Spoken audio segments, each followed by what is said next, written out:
What's up, y'all? Barbershop Conversations, man. Welcome to the show. Welcome to the show. Welcome to the show. Who we got in the building? I know I started the show a little bit early. Can y'all hear me? Can y'all hear me? Black Cat. Yeah, Kyle Davis must be happy tonight. He won $50 listening to me. What's up, Jamal? We should be no audio. Should be audio now. So we good. We good. We good. And without further ado, the most beautiful girl in the world about to open the show. Kennedy. Thank you. Kennedy, Lenny Jean Hawthorne, ladies and gentlemen. Hawthorne.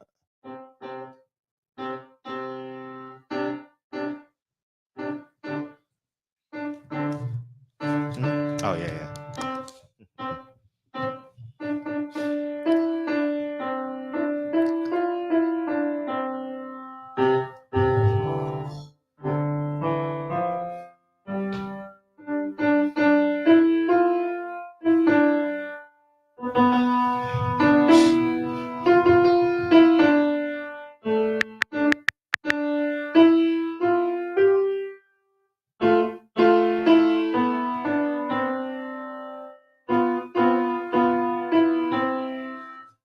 Kennedy, Lenny Jean Hawthorne, ladies and gentlemen. Hawthorne. Yeah. Coming next to the stage, Lincoln Curtis Gerald Hawthorne, ladies and gentlemen. Hawthorne.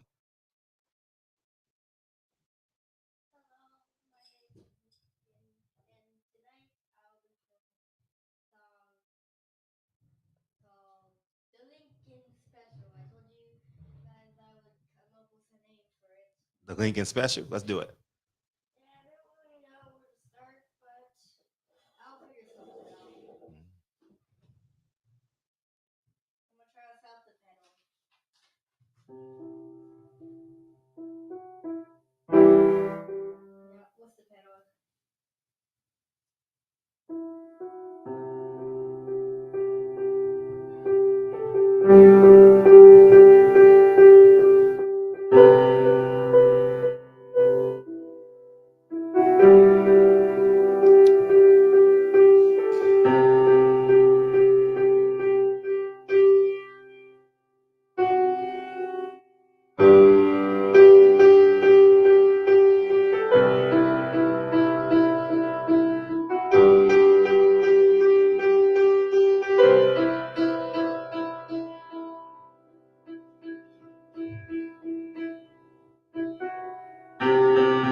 Lincoln Curtis Gerald Hawthorne, ladies and gentlemen. Hawthorne. Thank you. Love you, dog. Have a great night. See you in the morning. Yes. Perfect. Yeah. Perfect. Perfect. Perfect. Perfect. Perfect, man. I appreciate you, man. Appreciate you, Josh. Appreciate you, Gravedigger. And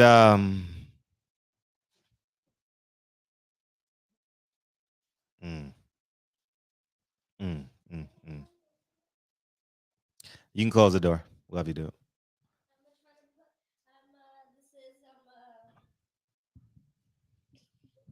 Without Black inventors. Yeah, this is your show, buddy. It's your show. It's your show. Next thing you know, mommy gonna be coming. Hey, close the door. Close the door, man. Hey, I'm gonna tell y'all in about a year, the first 30 minutes is gonna be the the Hawthorne Variety Show. I'm telling you. Oh man, you know what I mean. But anyways, man, thank you guys. What a day, man. But first, I want, but before we get into the fun and what you want to do, how about that old ass man that killed them 10 people, man? Did y'all hear about that in Monterey Park? Which is the community in which Dre grew up in, you know. Insane piece of shit, man. 77-year-old man, they say. I don't know. I haven't done my investigation, but the poor thing is that 10 families woke up with a deceased family member and another 10 family members woke up with a family member in the hospital because of some ignorant shit. And the man took his life like a fucking coward, man. I wanted that man to go in jail and get his 70. I wanted the worst thing. I wanted the worst thing to happen to that man. And it's just awful, man, when you got people like that, man. And whether it was Buffalo, whether it's Timothy McVeigh, whether it's them dumbass Crips and Bloods, whether it's the Asians, I just think it's just hideous, man, that you wake up one morning and say, I'm just gonna kill some people because I am unhappy. My life isn't going great. I got voices in my head, so I'm gonna just go kill somebody, man. And it's just beside me, man. And rest in peace to those families, and may that man burn in hell forever, man. And may he burn in hell. Man, I wish them people in prison would have got a hold of him, man. And but we'll make a hard transition. Happy Chinese New Year. Happy Chinese New Year. Is that for next Sunday? Is that for next Sunday? You want to show the people your Chinese dress for Chinese New Year? Hey, you can stand over there by the piano. I told you it's gonna be a variety show. Stand over there. Stand back up right there. It's Chinese New Year today, but we celebrating it next Sunday, so we'll start at 8:30 show again. Stand up, young lady. Stand up. Chinese New Year. Take a step back. Yeah, Chinese New Year. Celebrate your culture, man. Celebrate your family. Do all that stuff, man. It's important. And putting culture in our kids, man. But yeah, man. So that's where we're at. Chinese New Year started today. Dre's family celebrates it next Sunday. So we'll be doing that next Sunday. We'll probably have a late start next Sunday. Again, like 8:30, but we will be here. I saw something before we start, which is anything else? The Tavion owns Kyle $50. What else? I had to convince Kyle. Kyle, I deserve 10%. I'm just gonna say that. Fred deserves 10% because you were such a coward. You were so afraid to put $50 on the line against the best when you got the best defense in the NFL, knowing you wasn't gonna give up a touchdown. Well, you only gave up one, but I deserve 10% of that because I had to convince Kyle to take that bet. He covers the bet. It was -3. And so that's what it was. Congratulations to Kyle. I want my 10%. 10% of $50 is $5. Okay, so I need $5 off of that 50 off that 50 ball. But I saw something just now, and it ties in. And I know it's gonna be a theme. It's gonna be a theme throughout this show tonight. Y'all just sent me that Shannon Sharp clip. We might as well. We about to murder Shannon Sharp tonight.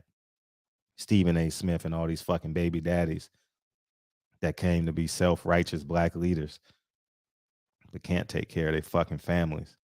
I saw this, man. I saw this. Think of Shade Room. The Shade Room? Damn, they got so many fucking pages. Well, it's in my stories. Let me just go to my fucking stories. I want y'all to see this because this is what we're talking about. And I want us to know the big picture in this. It's cool when you're 19, 20, 25, 30. Oh, it was the Shade Room. It was. But this is the type of picture and your mindset. This is your mindset. Y'all think I just be picking on shit, right? But this is your mindset when you got 3 baby daddies. You've never been married. This is the type of picture you take with your daughter. I mean, I'm not mad. She's a bust down. You know what I mean? Erykah Badu, and is her daughter 18? Well, I don't give. What the fuck? Nope, not old enough, fellas. Focus on Badu. 18, not grown. But she's just 18 and she flaunting her daughter like this? Well, she want her daughter to be a bust down. Fuck the bullshit. You know what I mean? It's just, y'all think I be bullshitting. Who's her 3 baby daddies? The rapper that went crazy. I mean, he's a talented artist, but he went crazy. What's his name? Jay-Z used the shit out of him. What's his name? Jay Electronica. Who's the second baby daddy? Andre 3K. He went crazy. And DLC, right? He went crazy. Everybody that touches Erykah Badu loses their career. Everybody, shout out to the Chiefs. Shout out to Joe Burrows. I told y'all, man, Joe Burrows, you got to stand in that quarterback and sling that ball. It comes down to quarterback play. Y'all like the motherfucking runners. And I mean, they work great on Madden 2024, but in real life, in the NFL, I want Joe Burrows. You know what I mean? I want a man that can stand tall in that pocket. That's it. You know what I mean? You can have, even though I like him, I'm a big fan of him, and he's probably one of my favorite football players, but the Buffalo Bills quarterback, Lamar Jackson, the Philadelphia quarterback, the Kansas City quarterback, I want Joe Burrows. I want a kid that can stand tall in that pocket. You know what I mean? So we got some great games next week. So we're going to be late again next week. Got Chinese New Year, NFL.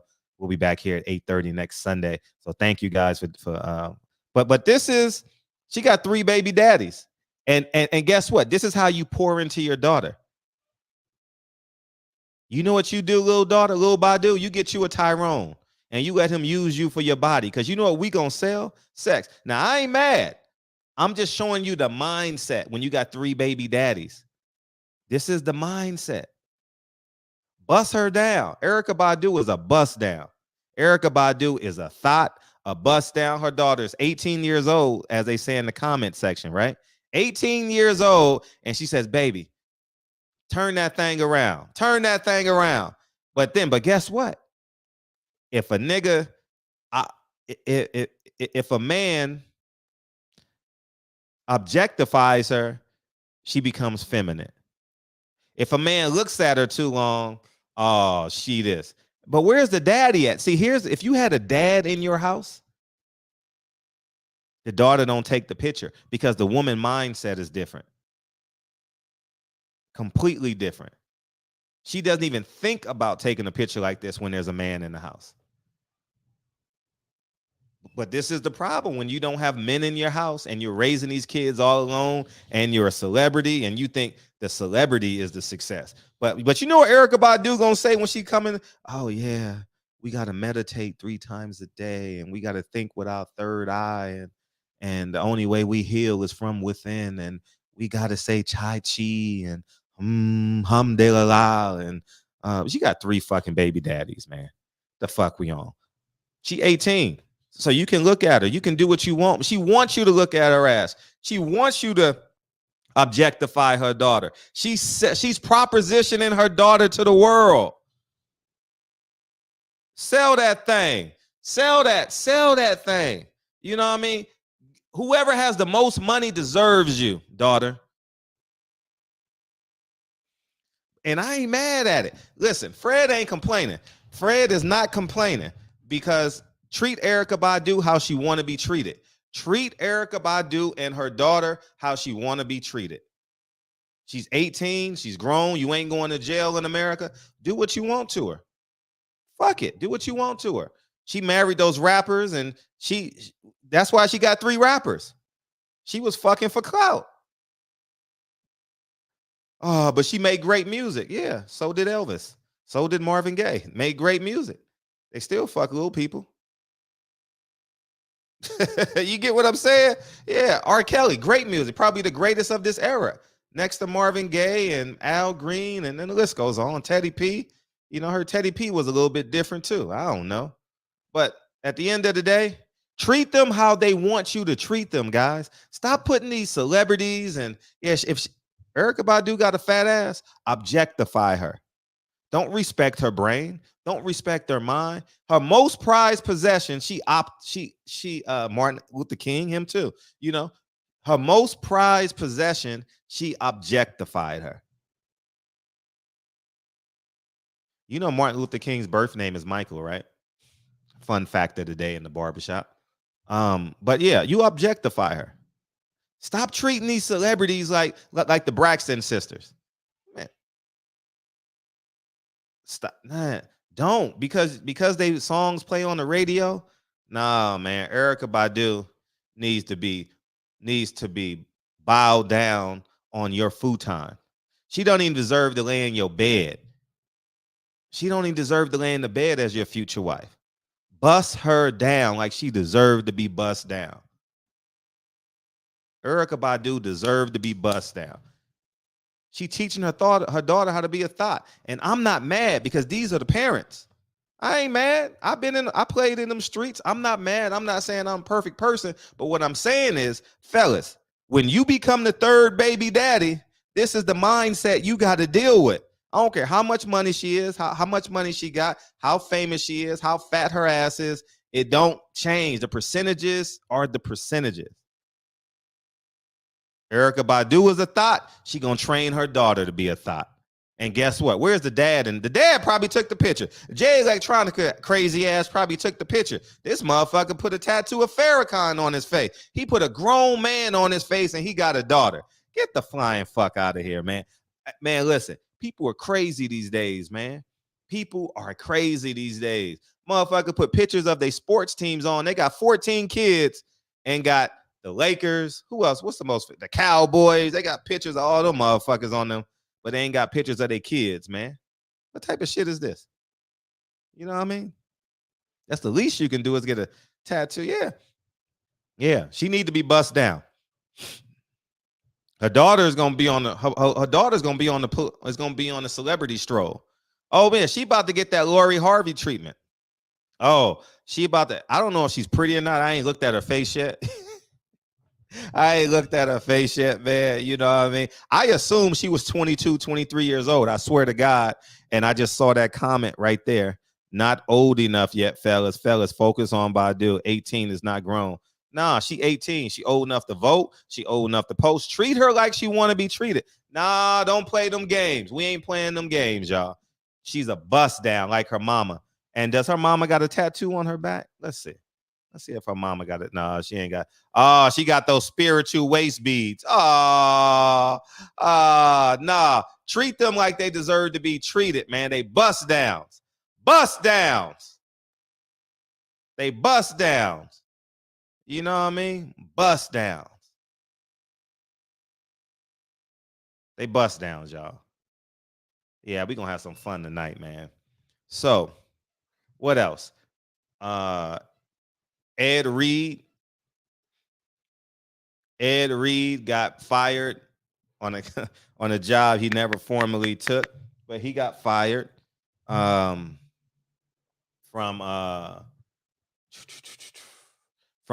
Big Mary McLeod Bethune and Cookman College. That whole shit is just a piece of shit, man. We got black people using black people and stealing money. And how can you listen? I don't give a fuck how black the school is. My son ain't going to a school where their intramural field looks like an elementary school in the hood. I'm going to repeat that again. My son or daughter is not going to school where the athletic field looks like an elementary school on Martin Luther King and 38th. It's not happening.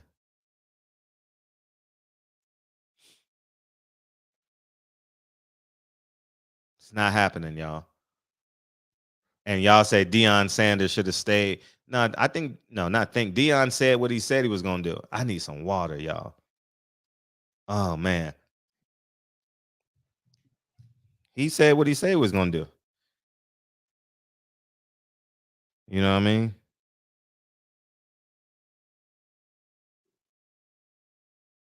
You know, it's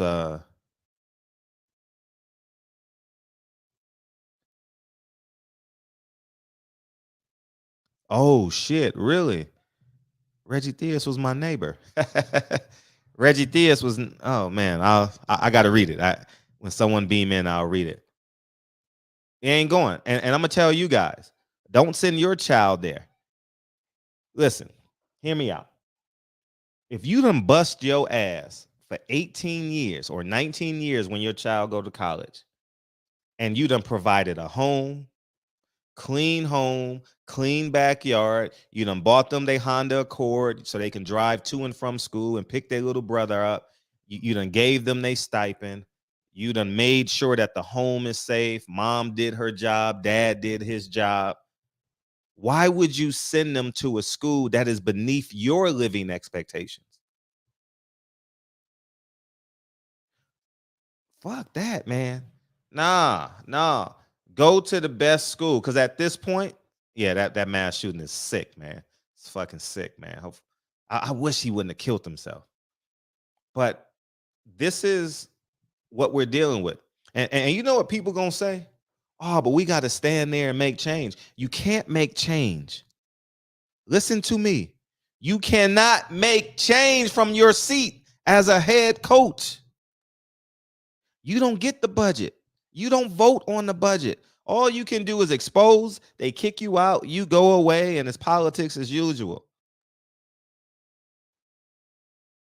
It looks like to me on the outside looking in, without doing any research, I'm a novice at this, that at many of these HBCU colleges, only the top 5 or 10 people at the college benefit from it.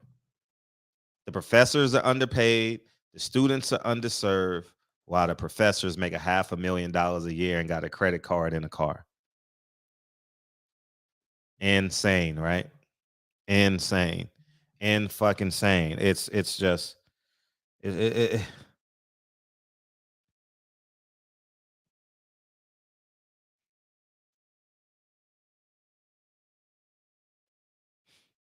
Mm. So, all right. So the point I want to make is it's just beyond my own. Fuck these HBCUs until the white man needs to step in. See, and this is why y'all get mad at me, because I'm very literal and very absolute.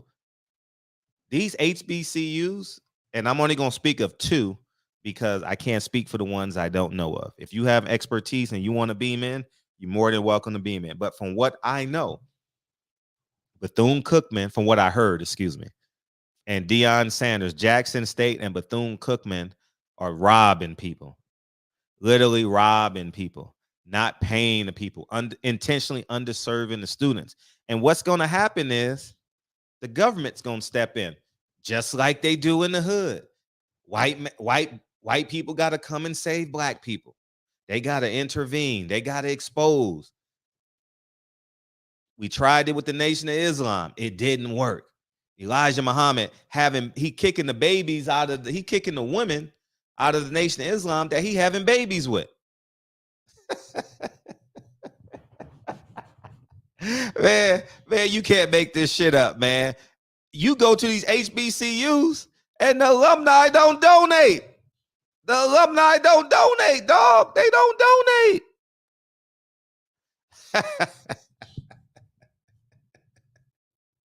Oh man. Hell no. I'm taking my ass right up the coast of Stanford. UCLA, US, maybe not even USC. It's too close to the hood, but UCLA, Stanford, Harvard. You know what I mean? Hope my child never go to a school in Atlanta. Hell no. I don't. Yeah, just like when St. Paul's College was closed. I don't know that story, but I guess I need to Google that. But yeah, I pray my child never go to a school in Atlanta. I ain't got to worry about it because I can afford to pay. But they ain't going. I'm gonna tell you right now, if Atlanta don't change, we're 15 years away from Lincoln going to 10 years away from Lincoln going to college. If he decides to go, if he wants to go, he ain't going to school in Atlanta. How it's looking right now. No way in hell I'm sending Lincoln to Atlanta. Hell, fuck no. I'm sorry. Nah, you got no chance. Georgia Tech. What other school there? You ain't getting Lincoln. Nah, you ain't getting Lincoln. Nah, I'd rather pay $60,000 a year at USC. Fuck that. You know what I'm saying? Fuck that shit. Atlanta, they drawing down. You know what I mean? Shootings at college. Google these shootings in Atlanta colleges. The reason why I know that there is because my barber, my barber, where I get my beard done, her daughter goes to school in Atlanta. You know what I mean? And she's a great student. and she's going to be successful. She had a 4.0 her first semester. She's going to be great. But damn, every time I sit in that chair, something bad happens. Something bad happens there. You know what I mean? Person got killed, person got shot. I'm like, God damn. You know what I mean?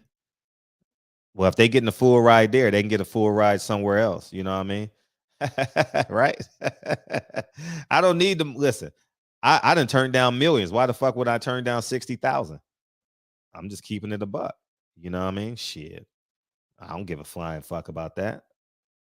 Uh, but yeah, man, I want to bring this up, man. We're gonna start here with Mr. Steven Jackson.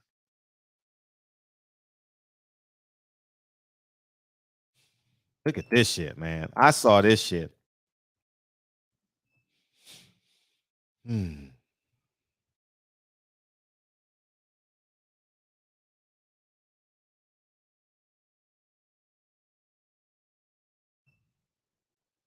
Y'all think this is by accident, but this is on purpose, y'all. I know that this is on purpose. Y'all not gonna believe me because y'all young and y'all like y'all. Many of y'all love celebrities and y'all want to. I understand that. I get it. And this is why this channel exists. This is why I am a coon 2.0. This is why people don't like me because they have crushes on their favorite celebrity. They lack dignity, self-respect, everything else, right? And Houston lost to Temple at home. Damn. All right. This is the leader of the black community, y'all. This man said he's the leader of equality. Listen to this. Steven Jackson admitted to having children with 5 different women, paying them millions of dollars in child support, and he still doesn't see his kids. I don't need to explain the emotional toll that can take on a father. Steven Jackson has begun to use social media to educate the younger generations. The man got 5 baby daddies. Y'all think I be joking? Y'all think I be joking? Um, but the reality is, see, you don't even know who Malcolm X is, LB. Malcolm X didn't die that man. So you better wake the fuck up. Malcolm X says, I stand for truth no matter who tells it. You know what I mean? He said, I drunk out of the same cup who would have been considered a white devil where I come from. Nah, see, this is why y'all got to read and be educated because people only know what you tell them. People don't read books. People don't use Google for information. They use Google to be entertained. When people say things about Malcolm X that I know that isn't true, and I'm not saying I'm the expert on Malcolm X, but I have 20 years of information in my head. But Malcolm X ain't the man y'all think he is. That's why Malcolm X is so great. Malcolm X went from a thug, a street dude, a womanizer, a pimp, a petty drug peddler to the Nation of Islam and that ideology, and then went to public radio, public TV, and said that shit is wrong, and said I drink out of the same cup as white people. He's not the same, not the same man you think he is. Y'all stop at by any means necessary. Y'all don't even get to El Haj Malik El Shabazz. Black people don't even get to them last 2 years of Malcolm X life. Because why? They indoctrinated by white people. And see, what you're not gonna get me is not telling the truth. You know what I mean? Same thing with Martin Luther King. Same thing with Martin Luther King. Martin Luther King said this. No, Martin Luther King woke the fuck up and said, I was fooled. These white people tricked me, man. JFK and LBJ tricked me and I felt for it. God damn, how could I be so stupid?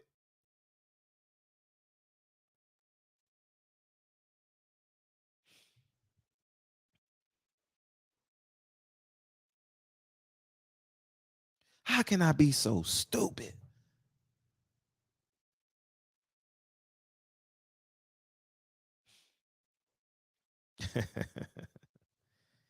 All right, I guess I'm just gonna have to just wake people up tonight. You know what I mean? Because the inconvenient truth, inconvenient truth. I'm about to. I got to tell y'all, and this is on purpose, y'all. The fact that they put Steven Jackson, y'all call him Stack 5.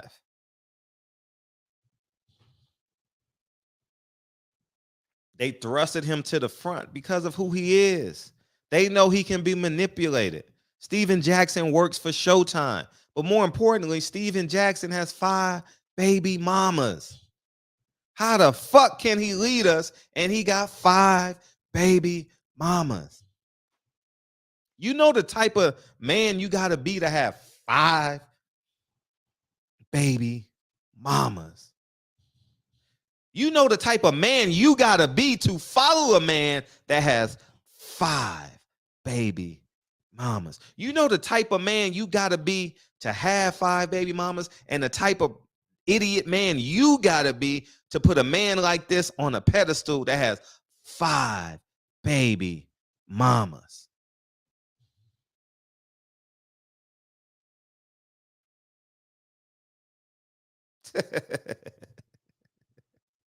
In fucking sane. And they want you to follow him. They want you.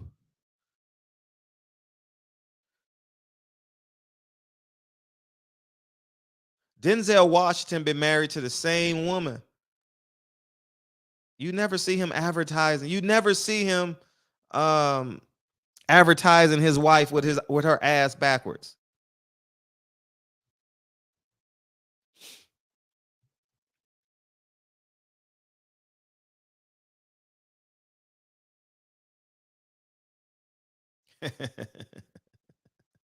It's just amazing, man. It's just literally amazing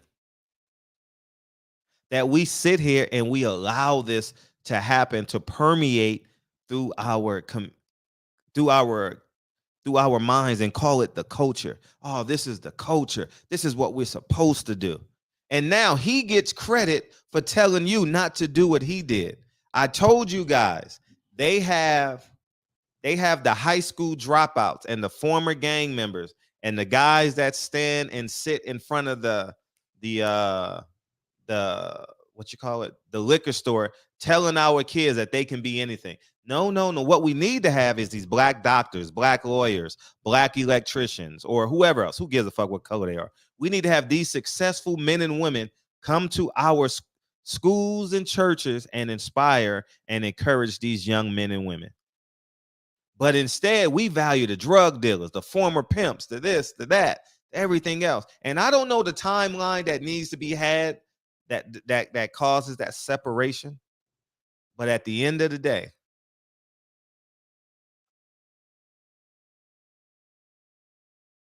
if your child needs a man that's 1 foot in gangs, 1 foot in saving the community, if your child needs him to be inspired, you're failing as a parent. Period. End of discussion.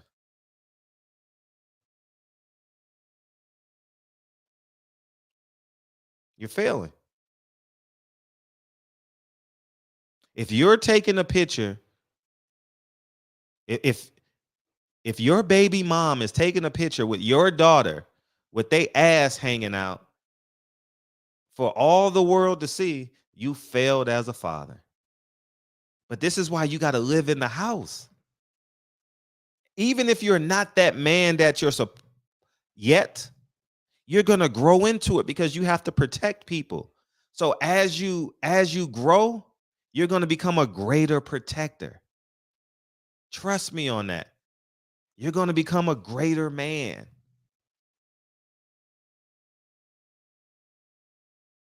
And then and then we quantify protecting by I own the guns. No, I quantify it by not putting the Hawthorns in that position. Don't put your family in that position where you got to pull a gun. But I know the smart asses are gonna say, well, you can't. No, but you can play the percentages like we all do. Every minute of our life, we're computing percentages. Well, if I stay up for 2 hours and then I go to work for 6 or 8, and then I'll have 3 hours to do what I want to do, well, if I take my lunch at 3:30, then I can watch the first half of the game, and then I can go pick the kids up, and I'll be home in time for the fourth quarter.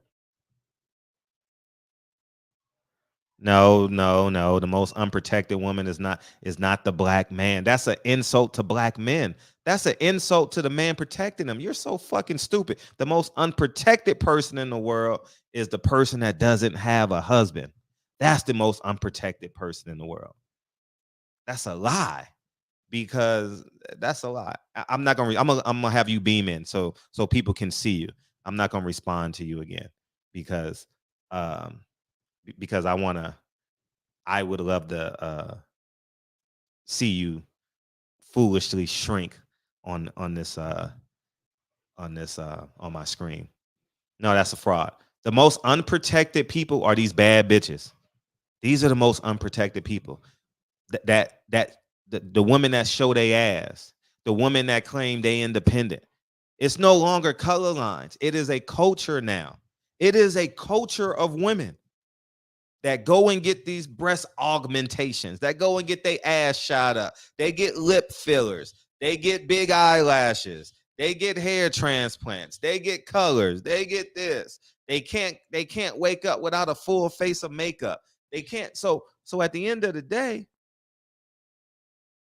these are the women that are the most unprotected. But the reason we hear that echoed so much because they got the most followers. You know why? Because they half naked.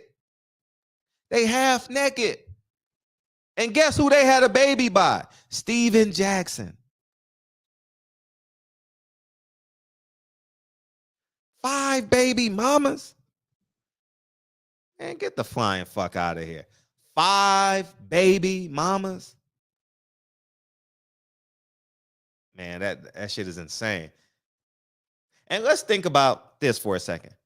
If you said in 19, let's say you had a 50-year-old uncle, right?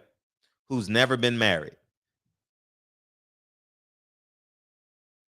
who didn't live at home with his kids and had 3 baby mamas. He would be a piece of shit to you, right? He wouldn't be trusted, right?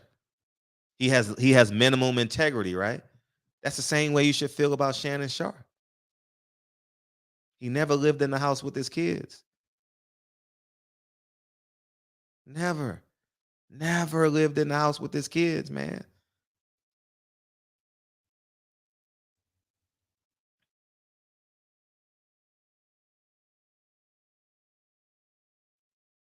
But he speaks for us. Man, he don't speak for me. He don't speak for me. Lincoln and Kennedy just performed right before my very eyes. Right before our very eyes on most nights. You understand what I'm saying? And the reason why you got to legally do these things is so they're legally protected. Guess where your retirement goes? You know that retirement that you're paying into on your job that you've been through for 15 years and you accidentally get killed on the job, or you get in a car accident on the way home, or I'm just giving a hypotheticals, right? Or anything, you get shot at a liquor store or something like that. Your baby mom doesn't get the retirement you've been paying into for 15 years. They don't get your last paycheck. They don't get those bereavement benefits. It sounds good. I got a baby mom. I'm taking care of my kids, but nah, man, you got to legally protect your family.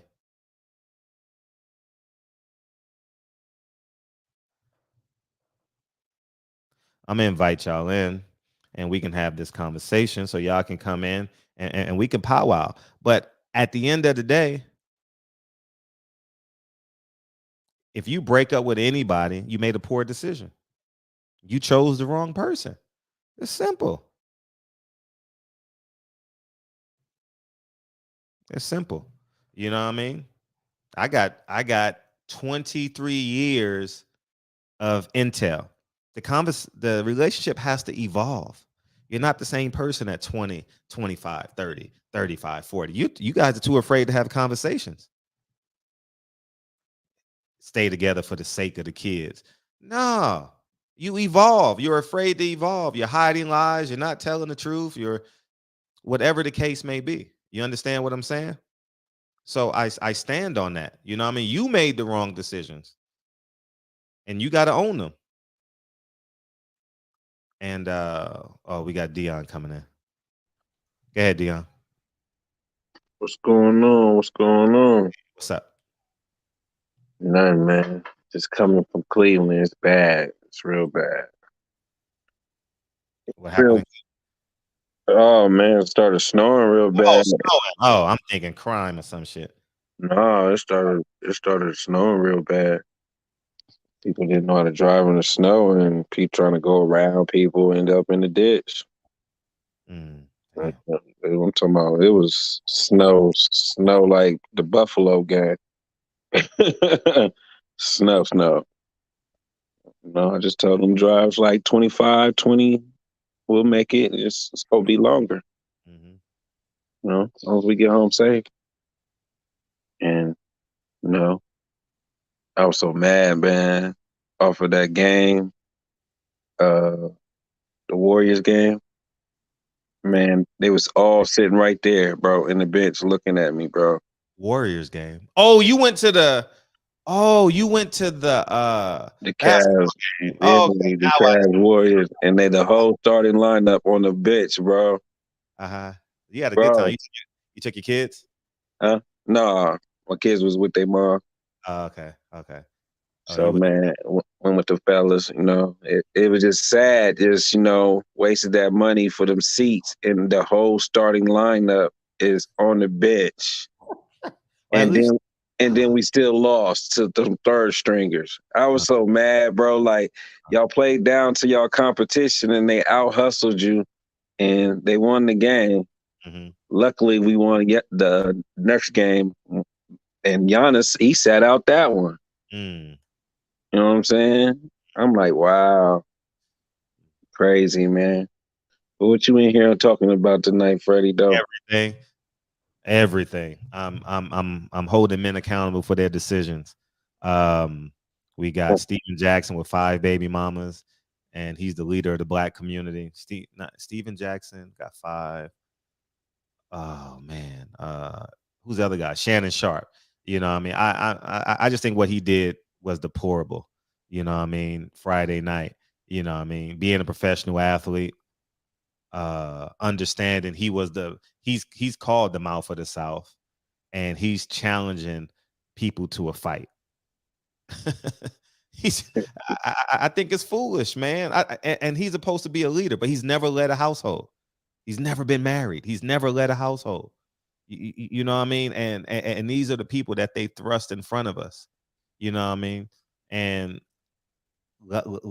like I say, it starts at the dinner table. It don't start on your TV. Family starts at the dinner table. So, Yeah, mhm. yeah. I ain't even see that, man. I know I lost some money messing with LeBron and the Grizzlies, Mhm. but I ain't really see it, bro, I got you. because I was at the games and stuff, but I heard about it, Mhm. and you got to just accept accountability. Like I have 4 baby mamas, and I used to always hate them, and now they now they my friend and my ally. You know what I'm saying? I rather I rather not argue with you and understand co-parenting in a much better manner. You know what I'm saying? To where we're not even yelling. You don't get your point. You know what I'm saying? You take care of your business. I take care of mine, like I'm always supposed to. And you know what I'm saying? Those are the choices. You know what I'm saying? I had to deal with because at the end of the day, you know what I'm saying? I have to take accountability. You know Mhm. what I'm saying? I have 4. Mhm. You know what I'm saying? Mhm. and that's my accountability. Like that means I got to work 4 times harder, Mm, and that's just my mindset. You know what I'm saying? right. And it ain't about no. Yes, I would be like to uh have them at the dinner table and stuff, but only 2 of them get that. You know what I'm saying? Because of my decisions. Hmm. But I work harder to make sure, you know what I'm saying, we keep a close knit on everything. You know what I'm saying? So I give my kids on Christmas, and you know what I'm saying, and I give my daughter every summer. So it works out, you know what I'm saying, especially when we're not yelling at each other. It works out better, though. I can honestly say that, though. It's still challenging. I'm asking. I don't know. Let me reframe that. Is it challenging? Hell Is it yeah, it's task- challenging. Exactly. Hell And yeah. I'm talking about it's my fault, though. mhm. I, Yeah. I have these conversations shooting pool with my dad all the time, you know what I'm saying? Just me chopping it up. Like, you know, he's like, these are decisions that you made, you know, you Mhm. got to own up to, you know what I'm saying? Right. And after certain situations, you start taking accountability. Like, you know what? I'm just gonna approach this different. Like, I ain't the bigger person. She ain't the bigger person, and we go form together Mm, instead of argue with each other. mm, You know what I'm right. saying? And I can sit back and just listen. Stuff that I didn't have time for to listen. You know what I'm saying? That's all they really want you to do is just listen. Right. You know what Right. I'm saying? But Right. just be, you And, know, and let me ask you this for the people that will watch this. When you, I'm bringing you in right now, Miss T. When you look back on it, which baby mother should you have married? One, two, three, or four? Or can I ask you that? oh, shoot. Which one should I have married? Yeah, one, two, three, or four. The,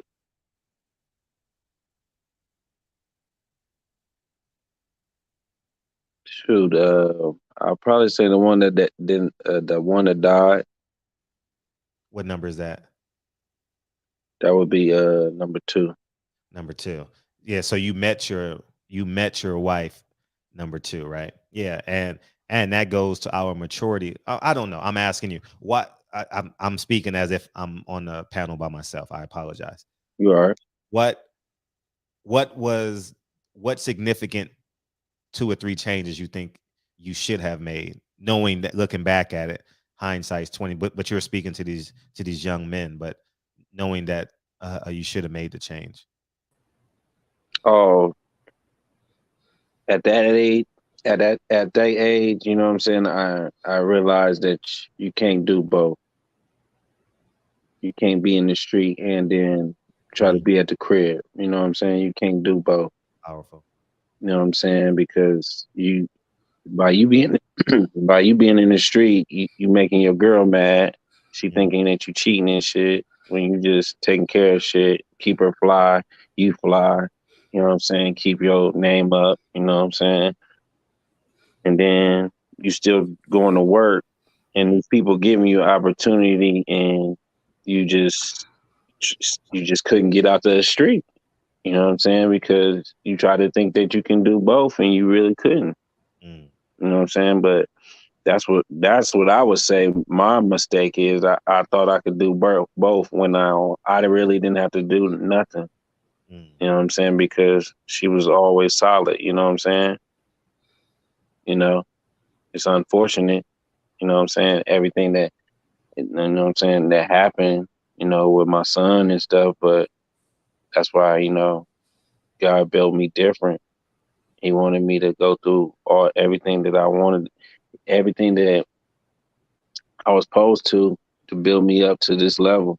mhm, Like I just had a nice weekend in Cleveland to where I went to 2 NBA games and mm, and stayed downtown, nice district. mm, Brother, sister came down, see me in the lobby. mm, You know, it was mm. nice love. Right. You And know, Miss T, can I ask one more question, Miss T? Go ahead. Okay, thank you. Now, how many kids do you have? Four or more? 4, yeah, 2 Okay. girls. 2 girls and 2 Oh, boys.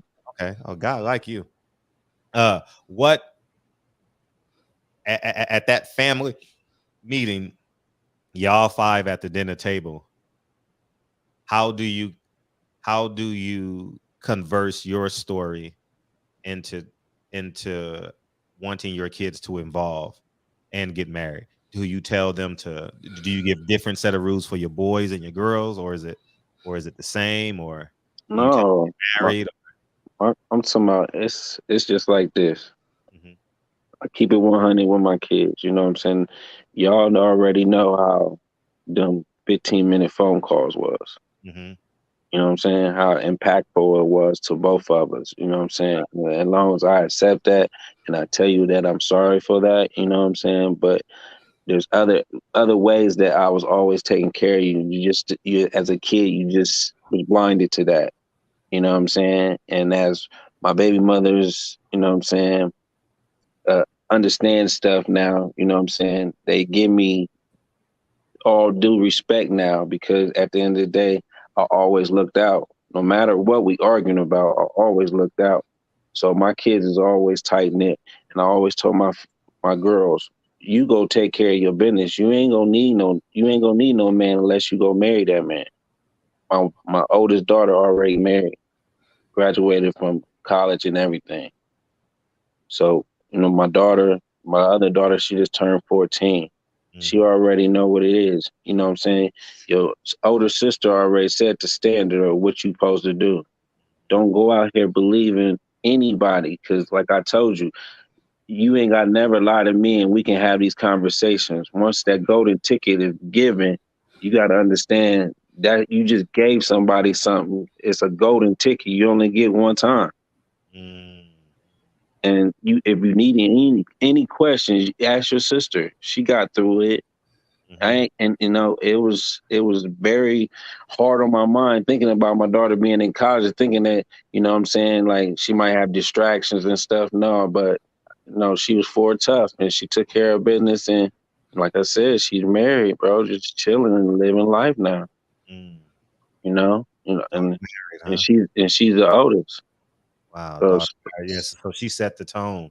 You So know. yeah, so her brother's finally getting it right, you know what I'm saying? He the oldest, you know what I'm saying? It was just with him, it was just like hard with him because, he didn't have a mother, so he felt he felt like he felt like everything was supposed to be given to him, and Mm, he never had to work for nothing. And I'm trying to tell him like, bro, it's like different. It's like a different era, like whatever era you think, we can't do that. You know what I'm saying? Like, so you got to earn everything, you know what I'm saying? And it builds your character up to where you go do this when I'm not around, bro. mm, You have to do it for yourself. You know what I'm saying? And like I said, shoot, he 21 and he lived two streets down the street from me. He got a nice house, mm-hmm, taking care of his business. mm-hmm, You know what I'm saying? Because like I said, I did the mistakes. They already know how them 15-minute phone calls, and guess what? I gotta do this for 4 people. mm, You know what I'm saying?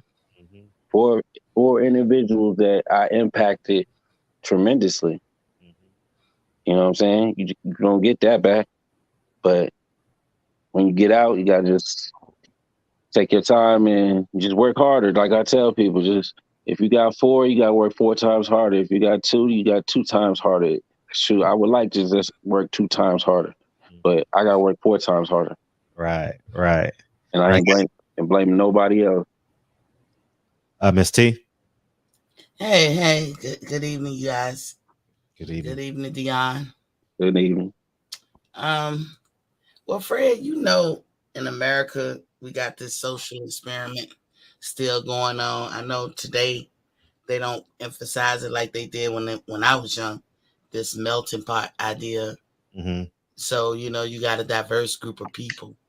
So there's whatever I say, you guys, is no one size fit all, and I would venture to say that about any of us mm-hmm. who has to add to the conversation. Sure. Fred, the one part I agree with you. You confuse me on some things, But let me tell you where I agree. A while ago, you used to say, we already identified the problem. Now let's just do the work. I'm paraphrasing, but you kind of remember that? Yeah, sure. The problem being Whatever the problem is. Okay. In your home, raising kids, Right. Whatever. But you identify the problem. So when you say the drug dealers or the pimps and all them and stuff raising, they have something to add to the fabric of raising kids too. You can learn something from them, but it's time and place. Like there's certain things that those individuals might can't teach me, or I might not use them as the go-to person. But it don't mean that they can't weigh in on the situation, because sometimes they can say something profound because of their boldness of how they live that somebody else won't hit it, get it to you in that way. And it all depends on how you receive things. Some people need that direct, straight to the chest, like boom. And some people can deal with the tiptoeing around and this, that, and the other. So when it comes to those kind of characters, that's what I like about them, because they get straight to the point. Boom, they say what they mean. Boom, boom, boom. But now would I try to emulate them? No, I would not try to emulate them. But it's some things just in life that they probably could teach me.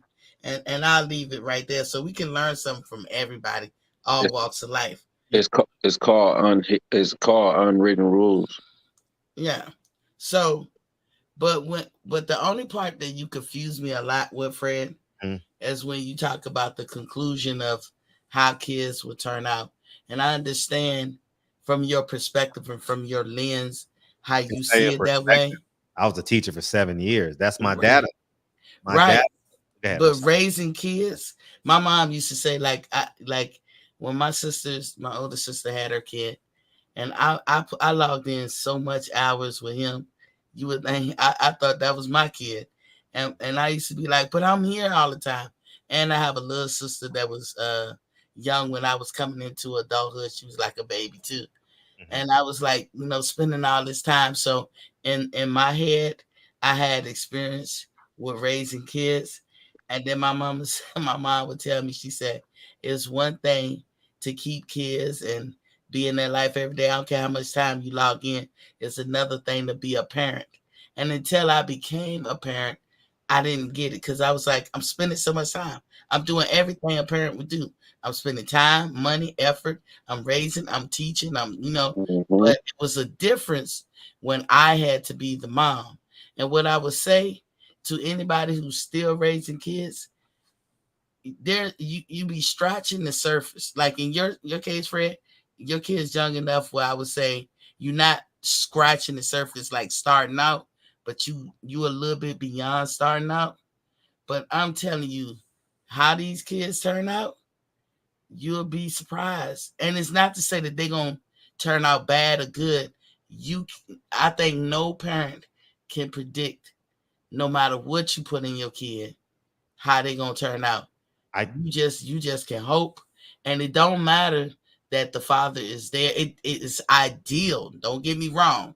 You're right. It's ideal that the father is there every day, but sometimes it's got to be done despite whatever the circumstances is. That won't be the factor. It's the person. That kid, when they get about 12, it's gonna change on the dime on you, and you're gonna be like, who is this? And then you're gonna go through your trials and tribulation, but you have laid down the foundation. Your kids probably more than likely will depart from your foundations. I'm not just yours, Fred. Everybody, kids will depart from the foundation, but then they come back if you put that foundation in good.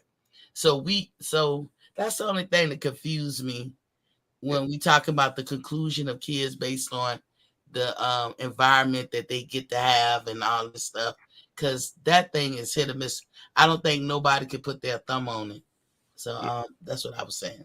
Yeah. And were you married and a man in the house? Was I in my adult life? Yeah, I got married. No, I'm talking about with your daughter. Yeah. I was married when it's not her father, but I Uh-huh. got married when she was really, really young. Like I think she was 3. I got married. A lot of good that did. Um, like he wasn't the right one. We was unevenly yoked. A lot of it, I blame me. I used to blame him because he was the one doing the things. But in the end, as I got older, I said, you know what? People can only do to you what you allow them to do. So I can't even think about what he per se did and just concentrate more on what I allowed. Because if I want something to change, I have to be the one who changes it. It doesn't matter what he want to do and what he did. It's what I allowed, and that's my focus has to be there. Mm-hmm. And before I bring in Zoe, I'll say I don't think drug dealers and pimps and gangbangers should be our primary source of information. I think the mother and father, pastors, aunties, uncles, grandparents, I think those needs to be the primary who sit at your dinner table. I think in a healthy family, there should be resources there. And it sounds beautiful to say, and I'm not outruling them. I'm not saying that they don't have a purpose. I'm talking about the foundation in which you speak of that you create, that we create as parents. I don't have a gangbanger in that foundation. Right. I don't consult with the gangbanger. I don't consult with a rapper or a celebrity or, I consult with another father. I consult with my spiritual advisor. I consult with Dre. I think when we get back to that, it will minimize the obligations that these people believe that they deserve in this society. I stand on that because I was a teacher for 7 years. So I was Fred, yes. Let me ask you this. I'm sorry to cut you off. I don't want to forget. Do you think, as parents in America, all of us, yes, do you really believe you can stop that? Yeah, absolutely. I believe you could play the percentage. Yeah. Stop it, like as in if I tell my kid I don't want them to curse. So I don't want them to talk about cursing at 5.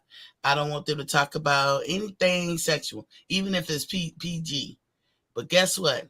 The minute she goes out my house, that shit gonna happen. Ain't nothing I can do about it. Yeah, I understand that. I'm talking bigger picture.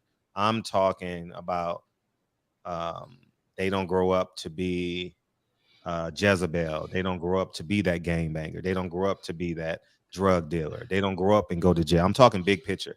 They could be. I'm talking about. She probably just talking about like basically Fred, like you know what I'm saying about like basically kids gonna need to experience everything that you be pounding in their head for them to get it. No, they don't need to experience everything. Kids don't need to experience everything. I'm just saying, it's just that they will though. They will not. No, they will. Yeah, they will. No, listen to what I'm saying. The don'ts pull them to it. You know what I'm saying? The don'ts pull them to it. Like my son. You know what I'm saying? He the oldest, and I had to go through this so much with him because he was a knucklehead. You know what I'm saying? And I'm trying to tell him like, and you wasn't. But you got to take into account. I'm talking about what we can control. Did you marry the mother? What I couldn't control was I couldn't walk with him every day. You know what I'm saying? I couldn't walk with you every day, bro. I got to take care of my business. But at the end of the day, if you don't take care of your business, we're going to have a problem. No, but what I'm saying is that foundation. So what I'm saying is this. Miss T, you said that you had a child with the wrong man, basically, right? Because my daughter's father, we didn't get married. Right. So and Dion, you say those 15-minute phone calls. How much time you do? Can I ask that? I'm talking about about an hour if you do 15. It don't even matter.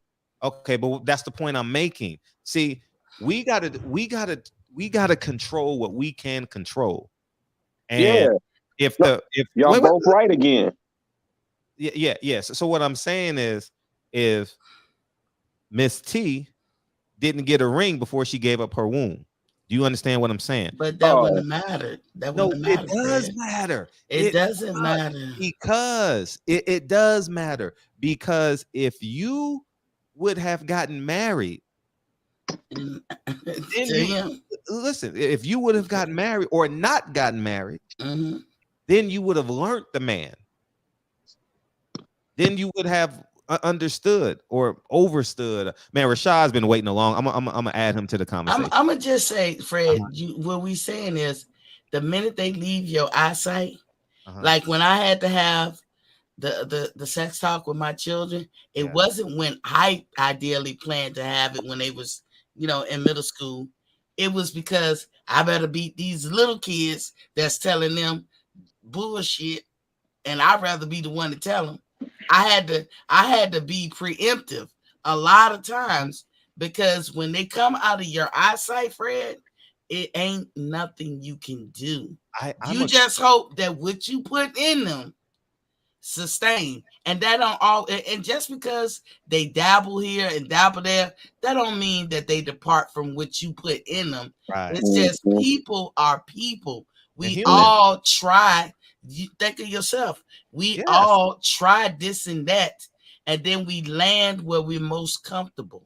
So you're not gonna be able to, stop a lot of stuff. And like I've had the babies, I've went through teenagehood, and now my children are grown. So I definitely can speak on a wide spectrum of cradle to grown up. And I'm gonna tell you, they do not come out like you think they do, and that's everybody.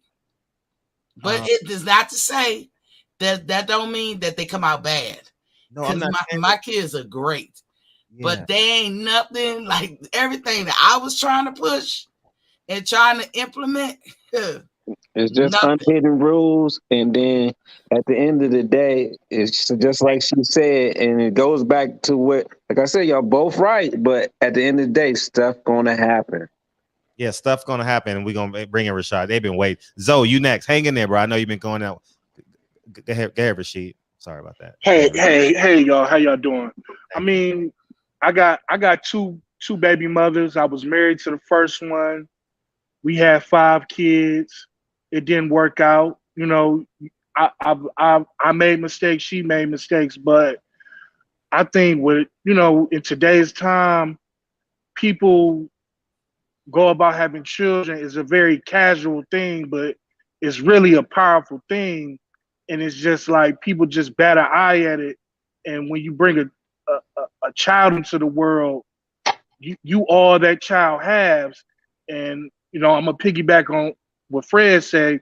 You gotta lace them with what's right, and you gotta just hope for the best. And I just think that, like you say, it started at home and it started at dinner table, but it's not a lot of families having dinners out here. Oh, I was about to say how many people actually really sit at a dinner table. Like, that's kind of hard, but it's hard to even do that without having an argument. Because shoot, sometimes family be fighting family. I mean that's true, but I still feel like breaking bread with the fam, even if y'all gonna argue, at least y'all arguing together, man. Let me tell you this. I still ain't even got a Thanksgiving together yet. Well, you got. Oh man, you got to put that together, bro. That's on you. Oh no, I'm talking no.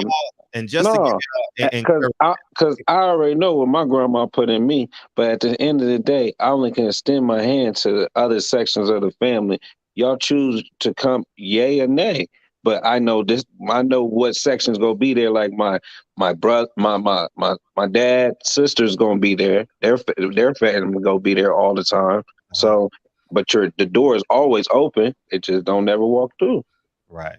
Well, let me give y'all some encouragement. Okay. Next week is going to be a high intensity week for me, starting Sunday. My sister comes here Sunday, right? And her daughter, which is my niece, right? My nephew gets out of jail on Monday. He did 8 to 10 years. I don't know exactly how long he did, right? Man, They're coming to my house. My sister is staying with me. She's gonna stay in the back house, and they're gonna stay with me for. Well, he got to go Tuesday to a halfway house, so he's gonna sleep here Monday night. so they don't say that. So they ain't been to the new spot. No, they haven't been to the new spot. So Okay. what I'm saying, but I haven't seen my nephew in 8 to 10 years. So the point I'm making is this: you got to start somewhere.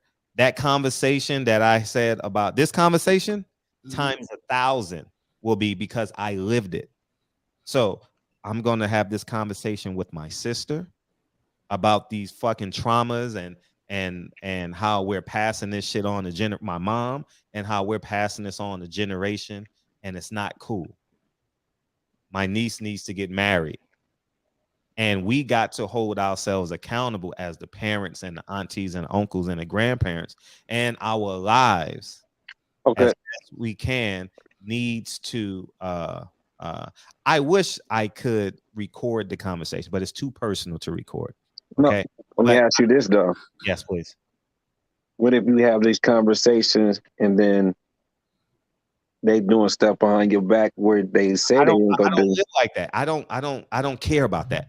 If they do it, they do it. But the point I want to make is somebody got to lead the family. Exactly.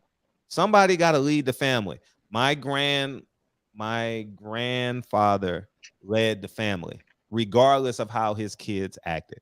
He led the family, and I intend to do the same thing. And I genuinely believe that man and woman in the house, and they lead. Whoever it is your grandmother, your grandfather, hopefully it's your grandfather that's leading the family. But when he goes, somebody got to lead the family, and it has to be on integrity. It can't be on money, because guess what? Money's gonna die. Your rich uncle, your rich auntie is gonna die, and then the in-laws are gonna get the money, and it's gonna change, and this and that, or whatever the case may be, depending on how close the family is. But the point I want to make is integrity. I'm telling you, it lasts longer than anything. My grandfather died in 1995, and I talk about him every show that we've ever had on this show, whether I mention his name or not. He comes up in this show when I speak. So that's yes. Go ahead. I'm sorry. I didn't know if you was. Let me bring in Zoe, because Zoe. I was gonna ask you, when you do talk to your niece, is your leading point gonna be or your emphasis gonna be to get married or to fix her? Her first, and like her. She needs to fix her. She isn't the problem. She isn't the problem. It's the mindset of the family. But that's just your leading point. Get married, and all will be well. I'm asking. Yes, because when you get married, you choose the right person. But how did divorce? Well, yeah, how did the divorce become? That's what I said. The wrong person. I'm talking about. I don't understand. I'm talking about. That's not my category of marriage and all that. But I'm just saying that's how divorce word came, because it didn't work, right? Well, that's on. Well, if she's not fixed within, like you know what I think from a female perspective, why marriages, when we look back in hindsight, you know, insecurities, not y'all. It's when the female learn how to think about the role she played in something, that's when the learning happens or the change happens. So when I look back, I could say you had a lot of insecurities, Miss T, in your 20s that you ought not have had. And those insecurities made you make these type of decisions, wrong decisions. So if I could go back and do it again, I would want somebody to preach, get rid of insecurities, like stamp that out of me, rather than to say get married, because marriage is the ideal and it's going to come, but you need to be whole, because you need to be a whole person, bringing something to a whole person, or you gonna contaminate the whole union.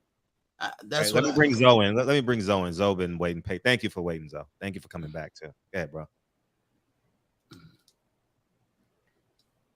He Oh, you muted. gotta unmute yourself, though. Hey, What's going on with Fred? hey, go ahead, dog. I kind of wanted to tap in with a few things. I kind of wanted to let the sister keep talking because I kind of got like a whole different perspective. Okay. Because I'm not really a person that believes in the we ain't got no fathers doctrine, or that marriage is gonna turn a situation like this around. That's why I wanted her to finish. I kind of had a little bit to say. That's all. Oh, sir, that's all I was saying. You want a whole person when you enter your union of marriage, because otherwise you're just gonna contaminate stuff. Like when I was insecure, it's like things that I would make decisions. I can't believe I did that. But I don't know. I think for me, I can't speak for every woman. What brought insecurities out of me is when I started popping out children. I mean, the position you be in when you're having kids, if you ain't embarrassed about that, then you can't be embarrassed about nothing else. And so insecurities left me, so I didn't hesitate on good decisions because I was insecure, or made bad decisions or made bad choices in men because of my insecurities. I didn't let men no longer tell me crippling words. Now, I'm not saying you can't be fooled, because I got married after that. I could be fooled because I trusted. So my crime was I trusted, but my crime was also I allowed. So that's another part that I had to evolve and learn and mature to. And now, like, if I were to get married, I think I would have a better go at it, because I know the part that I played in. Never mind what he did, and he did the ultimate. He did, like, to me, 90%, but that part that I played matters, and I should never do again. So I can be ready now and be evenly yoked and know how to pick somebody that's evenly yoked with me. But the marriage ain't gonna work just for the sake of getting married. Women are not that mediocre. But we're not talking about getting married for the sake of getting married, because you got to check off all the boxes. And if we can check off all the boxes in a job application and on a military background, and we definitely should check off all the boxes when we're in pursuit of someone to procreate with. And I think it's on us. There's nobody that knows the healing process or knows what needs to be healed than the person. And as I tell every man, you are responsible for your own healing. Okay. It's no other way around. Who knows what's burning inside of you? How you think Will Smith's feeling right now? I don't care about Will Smith. I don't give a flying fuck. I don't know. But he did the marriage thing. But you got to do the work first. You got to do the work. If you don't do the work, it's going to expose itself. You're talking to, see, this is why. See, this is the perfect example why I say drug dealers, gangbangers, and pimps shouldn't, because they speak from a fear perspective. No, that's his experience. No, it's not. No. Because if you talk to a young child, a young 18-year-old, if you talk to a young 8-year-old and he's talking to someone that's been married for 50 years, and they're living happily ever after, they're going to have a completely different mindset on marriage. But if you're going into the conversation with the child, well, I don't know what's going to happen, it may not work. Nah, that's not what you go into, because you got to do the work. We didn't do the work. You didn't marry the woman you had kids with. Miss T didn't marry the man that she had her first child with. I believe you have multiple now. You said children, correct? Well, yeah, kind of, sort of. Yeah. So what I'm saying, we are responsible. We got to be accountable. That's the only answer. Accountability. But we said all that accountability, but we saying the stuff that is bound to happen, Fred. No, it's not behind. Happen. I guarantee you, bro. I guarantee you, it's bound. Something bound to happen. Not every. 66% of black men do not go to jail. 1 in 3 black men go to jail, have spent a night in jail. So your sister married? No, No, So that's the that's whole point. so that's what the whole point is. Listen what I'm saying. So the whole point of it is you go have that conversation with your sister and about your nephew that you ain't seen in a while, and then at the end of the day, you expect her to go out here and get married and it's gonna solve everything. Talking about that's not. I'm talking. That's the example that I'm giving for the sake of this conversation. You know, I'm talking big picture. You guys are just staying within yourself. No, Fred. No, you are because you said no, Miss T. Listen. Okay. You're telling the whole world that marriage may not be the key. Marriage may not work. No, because if you're not ready. But listen, what I'm saying is you gotta do the work the same way you do to go to college. The same way you did to stay in the military, the same way you did to survive in prison, the same way you do to survive and get elevated and promoted at work, because you did the work. We got to get back to doing the work. Now, where does the work start, Fred? That's what I'm trying to get you to see. With you. I don't know. With you, when you come from, when you come out your mom's and dad's house, the work begins with you as an individual, whether you're a male or female. I think it starts and long you and yeah, okay, but like I'm talking about you as an adult. When you leave your parents' house, it starts with you as a male or female. It don't matter. You're gonna have to get you ready.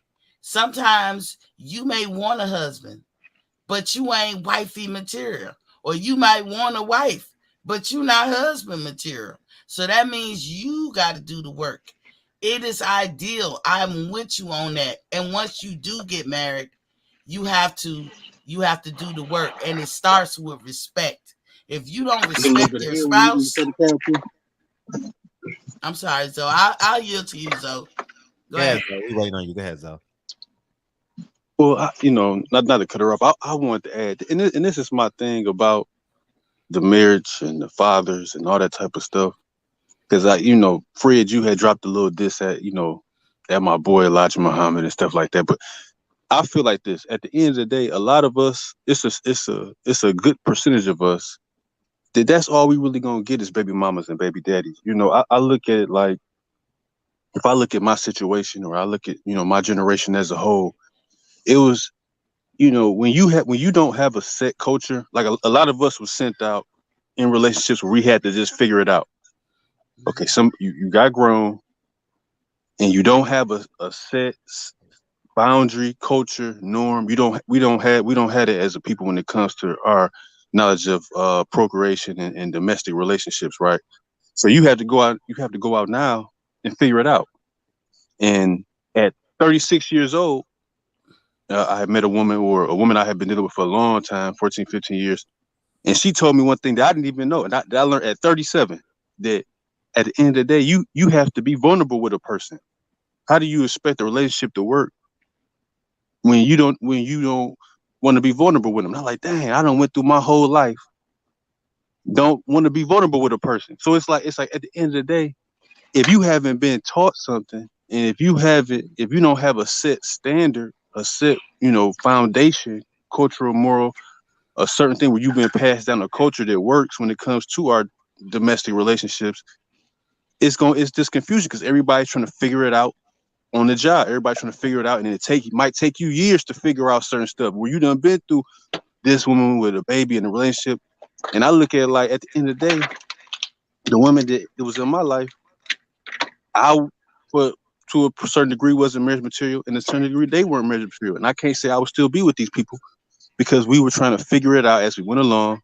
And if you go and you deal with people and pick up bad habits and all that type of stuff. So I just think that like the marriage thing, you have to crawl before you walk. We have to get to the root cause of our confusion. And I just don't think that, to me, the father's argument about having fathers in the home and this type of stuff, fathers ain't gonna get us about the condition that we in. Fathers ain't gonna do that. When you have a community that has just went reprobate and just is filled with evil top to bottom, fathers ain't gonna do nothing. That's why when the boomers, we really was hitting snags as a family in a silent generation, but the boomers, it bust wide open with their relationship. They had their fathers, and all that stuff at the end of the day failed. All the domestic and the family all still fail.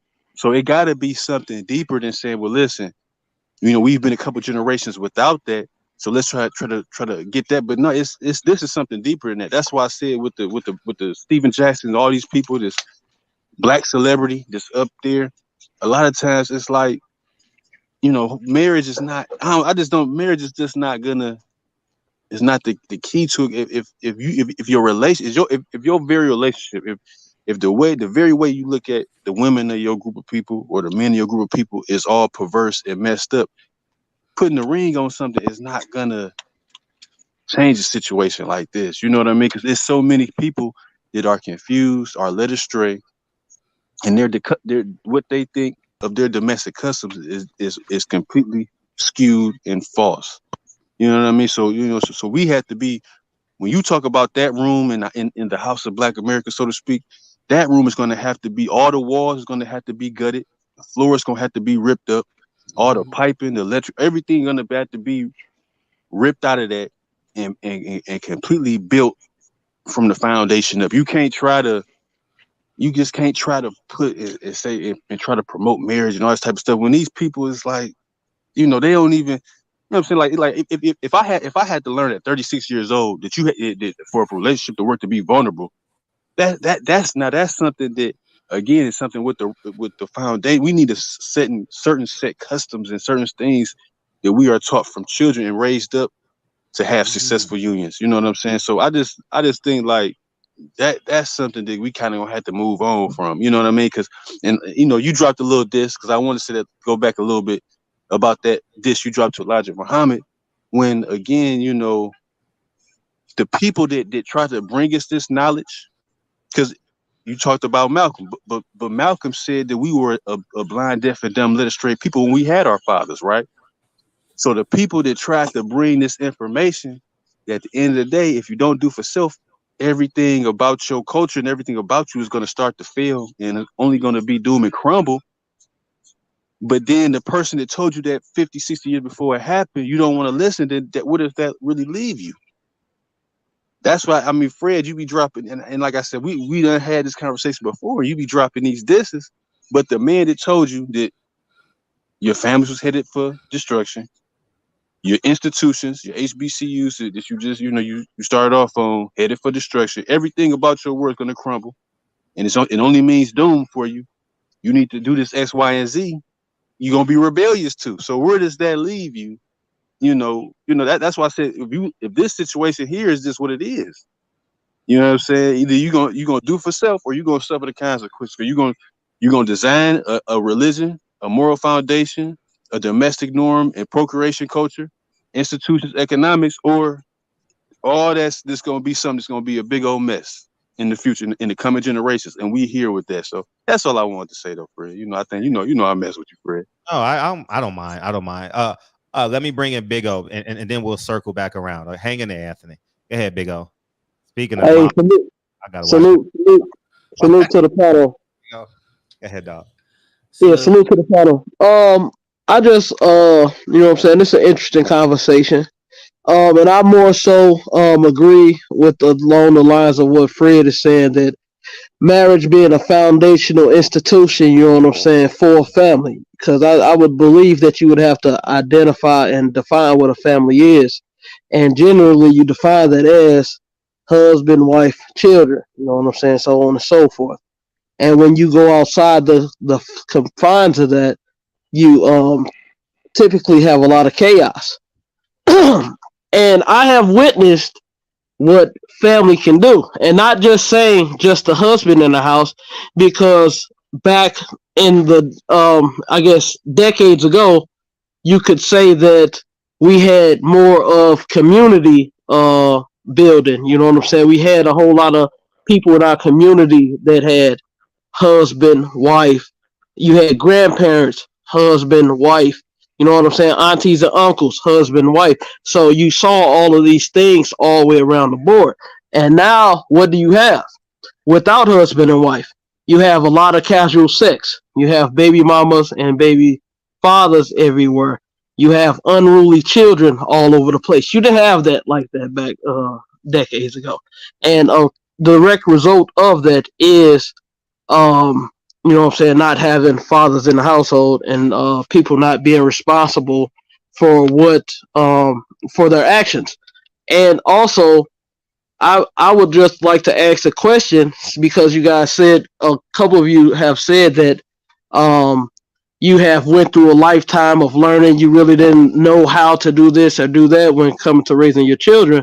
So since you've had a lifetime of going through and learning and figuring out mistakes and this and that, what would be the based off your own experiences, what would be the advice that you would give since you were saying not marriage? I don't think nobody is saying not marriage because Fred is right. When you are married, you have to work at it. If you're not working at it every day, then you're doing it wrong. But first and foremost, you're going to have to learn respect, and respect starting with yourself for any and everything in life, I believe. So if I'm married to somebody, if it's my job as a woman to make sure I just check that box and get married, but I don't have respect for my spouse, what would make me not have respect for him? Because little do a lot of men know, we know when y'all don't respect us. A lot of women just, chuck it up or hide it or don't say nothing. And a lot of men walk around comfortable thinking that they really doing the damn thing. But a wife is like, she weighing her options, and men too, vice versa. But I'm speaking from a female point of view. We're weighing our options, and we was like, is it worth just leaving? Or, got these kids, we got this house payment. It's easier while we married. But if the man don't respect you, and there's so many ways he can show that he don't respect you, trust me, she ain't gonna respect you. She might not do everything you do. She may do things you do and worse. That's not the point. But the point is she won't respect you. So you might have a marriage on paper, but you got a front row seat to some bullshit. So how is that helping anybody to be involved with somebody because that respect gonna later turn to hate. You're gonna hate them later the longer you be around them once the respect goes. So I always say put the emphasis on the individual to be the best version of them. Then add in marriage. I don't care if you male or female. I would tell my son, be your best you before you trying to go be somebody's husband and daddy. Be your best you. And I would tell my daughter the same thing. And hopefully that will sustain them. And if you wake up every day saying, how can I show my spouse how much I love and respect them? And then you actually do things to show that, you can have a long marriage. And to piggyback off of that is it goes back to it's their choice. You know what I'm saying? It's their choice. Even though you know what I'm saying, you didn't already put it down for them. It's still gonna be their choice at the end of the day. Especially when they're grown. It's gonna be their choice. And luckily, my daughter chose right, and like I told her, this is what's gonna happen on this side of life. This is what's gonna happen. It's just gonna happen. And like she said, I don't ever want to be on that side of life ever again. And I'm like, see, that's what you got to deal with. You go deal with bullshit. But as long as you take your time and you make your decision and you keep on taking care of your business and you can play later. And she did that, bro. Like, because I sure didn't give her an example of no marriage. She got 3 other siblings that, you know what I'm saying, when that day happened to me, she got to reach out and make sure everybody cool. You know? So it is successful, though, but I understand the model. I'm just saying, like, it is possible because marriages, they go to court, then they get divorced, and Will Smith and all the marriages, bro. Sometimes it just don't work. They just do it for publicity. Sometimes it does work, but like my brother said, we in the new generation of it just don't exist like that no more because of the way the world is. Well, to rebuttal that, I think that you can't make decisions out of fear. I mean, and we're subscribing to this marketist notion that a marriage is a happy thing. It's like, friends, it's work. And if you want to be successful in life, usually people that are successful are married. And you want to pass that down to your jits because, we and especially in our community, playing house is accepted and it's cool. And baby mama and baby daddy culture is toxic. Back in the day, a thing like shame used to go a long way, but you could do whatever. You could have four baby daddies, four baby mamas, and it's okay. And it's really like it's very hedonistic. And it's just like, where's the control? Where's the buffer? Where, you know what I'm saying? Like, you know what I'm saying? It's levels to it's. Just to build on what you were saying right there. Here's another one. Here's another one example. Most pastors ain't married themselves. I can't speak for pastor, but I'm just saying that there's another example. It might not work. I'm just saying you feeding it to the propaganda, man. Like, no, I'm not feeding it into it. I'm being realistic and saying that what things will happen. I understand it, but being realistic, man, the incentives to being married outweighs the incentives to not being married or getting divorced. Facts. Hey, but I would like to. Go ahead. But you can't. No, I was just going to build on what you were saying about the aspect of the shaming aspect, because like you hit the nail on the head with that. Certain things in our culture today, which was frowned upon, you know what I'm saying, by the community as a whole, as a wide, you know what I'm saying. We don't see those things so much today. Exactly. You had babies out of wedlock. You had to leave. You had to go down south. They wanted to hide you. But listen, you're not about to bring shame to this family. But you'll be here all day trying to figure out where to start to fix that problem. You can't put it at the men's feet. You can't put it at the women's feet. Absolutely. It's not about Napoleon. Hold on. Richard Napoleon, that's incorrect. This is the statement he just made. Y'all read that. Women respect men off of what they can provide or how much money they make. Right there, you know what I'm going to say as a woman? That man thinks women are mediocre. Just by that statement. And I'm not mediocre. I don't think of myself as mediocre, but I know he thinks I am because he made a declarative statement for all women. I don't think men are mediocre. I could say men only like women who got big asses. How mediocre is that? To say that about to generally speak about men like that. But what would you think if I said that? And see, that's what I mean. Once we see that there's no respect, there's no incentive for me to give it and to go along with your ideas. Because I know it's a front row seat to some BS. So now I'm in survival mode. Marriage is great. It's ideal. We should all ascribe to it. But you have to be ready.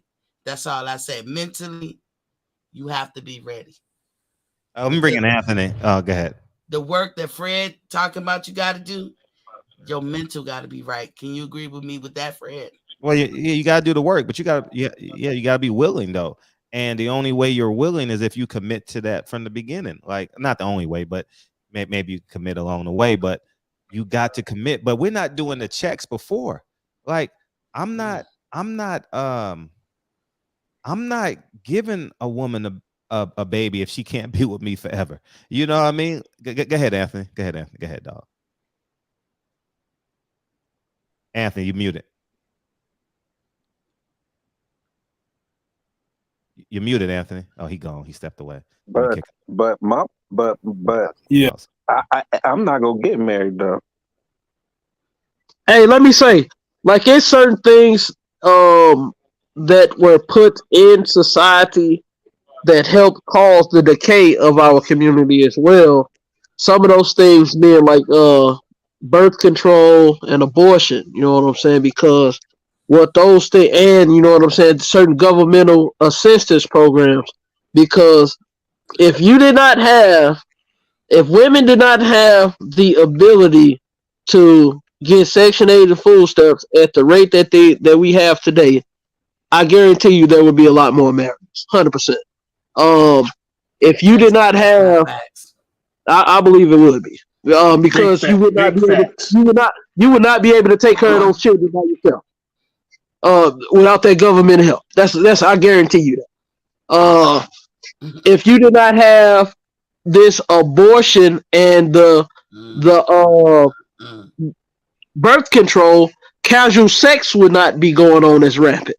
See, we had things were put into place for bad behaviors, and we want to continue in these bad behaviors. So we shug off. You know what I'm saying? The killing of a child. You know what I'm saying? Like, it's not a big deal in today's society. You know what I'm saying? So I think those things, certain things put into society, help perpetrate certain bad behaviors that people do. As far as aid that you get from the government, I got you, Anthony. you know what's crazy? I know more men today, and have been in the last decade or so, that's on aid from the government, food stamps, welfare, whatever you want to call it, SSBI, than I know any woman. And they came from single mothers, I'm sure. Huh? I'm sure they came from single mothers. What that got to do with it? That's anecdotal at best. What that got to do with it? Women getting it all. Food stamp, Section 8.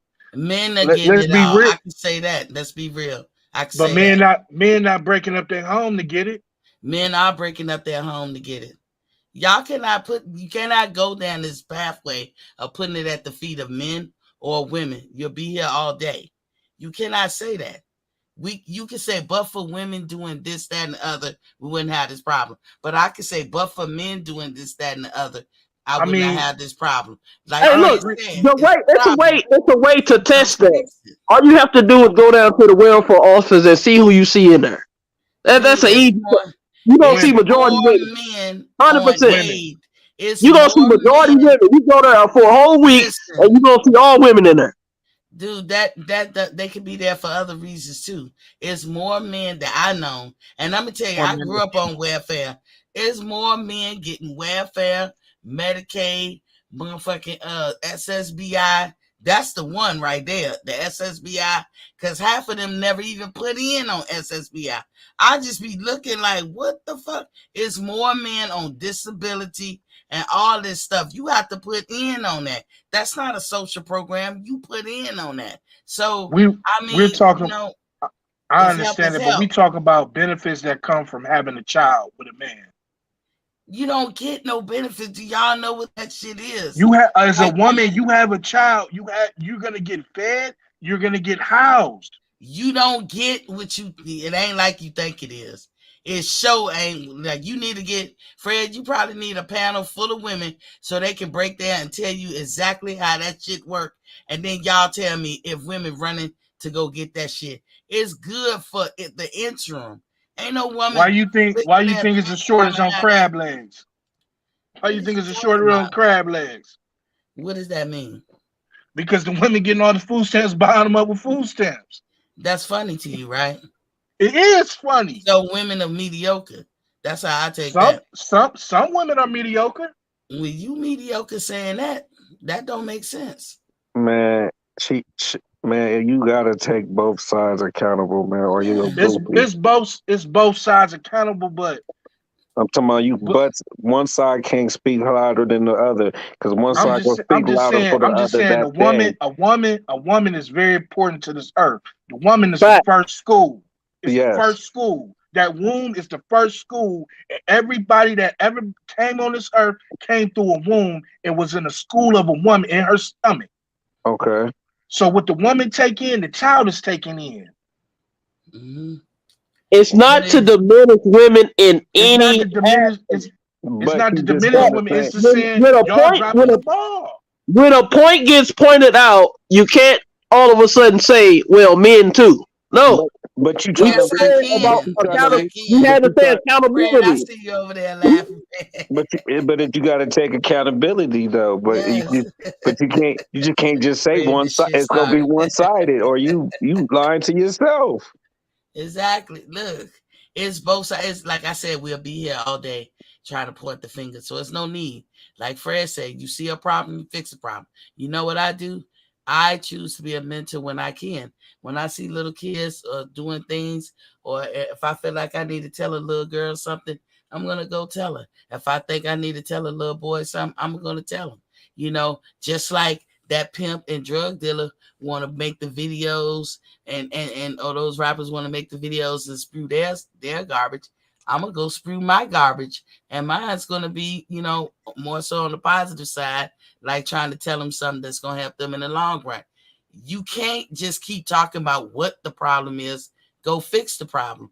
And I'm telling you, if you want to call it raping the system, even I don't even call it raping the system, but some people describe it that way. I know more men getting government help in some form or fashion than I have ever known in my life. And yes, when I was growing up in the 70s, hey, women got welfare, Medicaid, food stamps, all that. Now, if you want to say, why did we did it? Because if we didn't, we wouldn't eat. We wouldn't have nowhere to live. Why don't we have nowhere to live?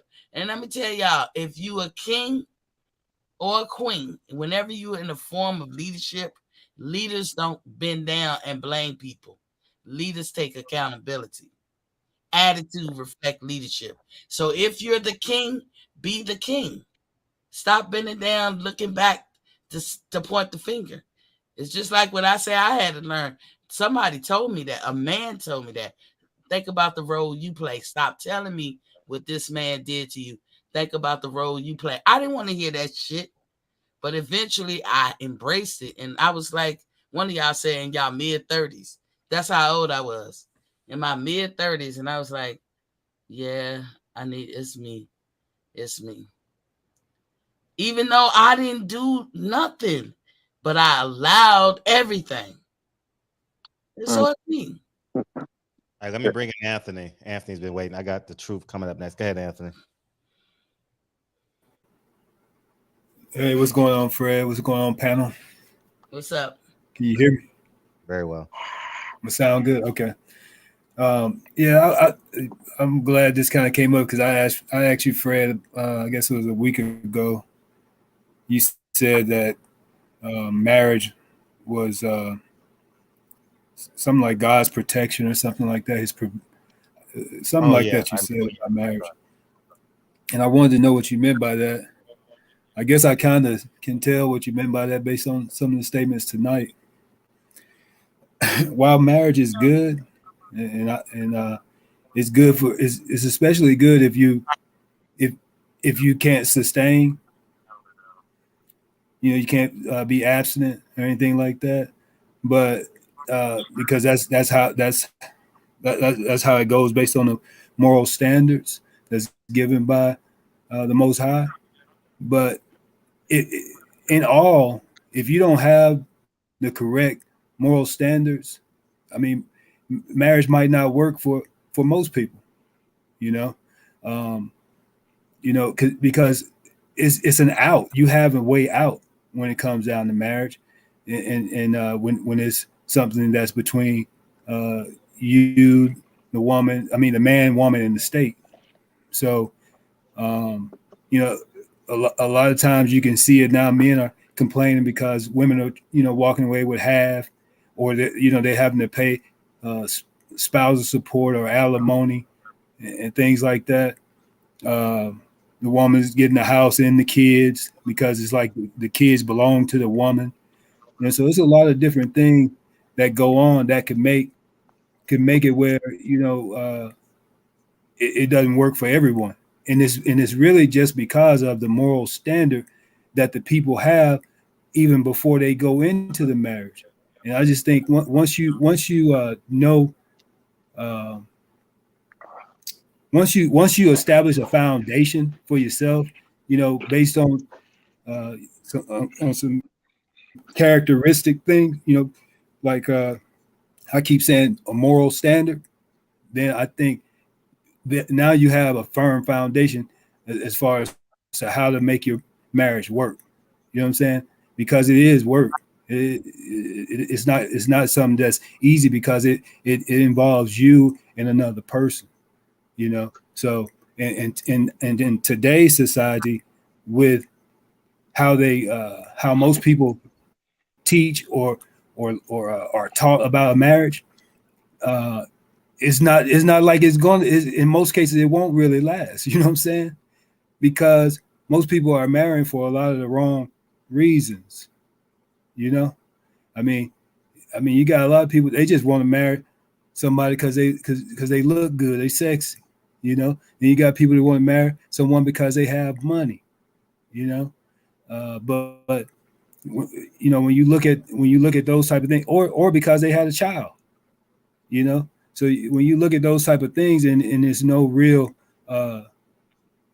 commitment to a standard, and I keep trying to leave the whole most high thing out of it, because I know a lot of people, that's just not something that a lot of people listen to, but that's what it really comes down to, man. I mean, you just can't leave that out. If you go by what society is teaching you and what they're showing you, then you are setting yourself up for failure in most cases when it comes to marriage. And, I just think when you say that marriage is a protection by God, I can't wholeheartedly agree with that, because when Paul discussed it, he said that it's best not to marry, so that you can focus just on God. But if you cannot be abstinent, then it's best to marry, better versus to burn. You understand what I'm saying? I got you. Let me bring in the truth, and then we'll go around. Then we'll get the hell out of here. Go ahead, Truth. Hey, how you doing? Thank you so much for having me up. I really appreciate it. Welcome to the show. Thank you. I really appreciate that. New voice. I wasn't expecting a woman. I'll be honest with you. Okay. Okay. Well, the reason I decided to come up is because not the previous guy that was just speaking, but the guy before him that was just speaking. There was a woman and a man speaking, and the woman, I salute her 100% wholeheartedly. But that man that was speaking, it sounded to me as if he was playing the blame game. If it wasn't for this, we wouldn't do that. If it wasn't, it's because of this, we doing that.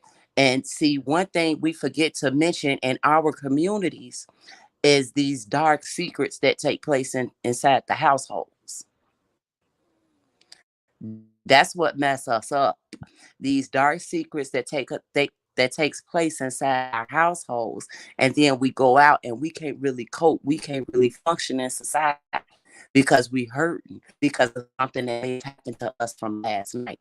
Lots of dark secrets in these families.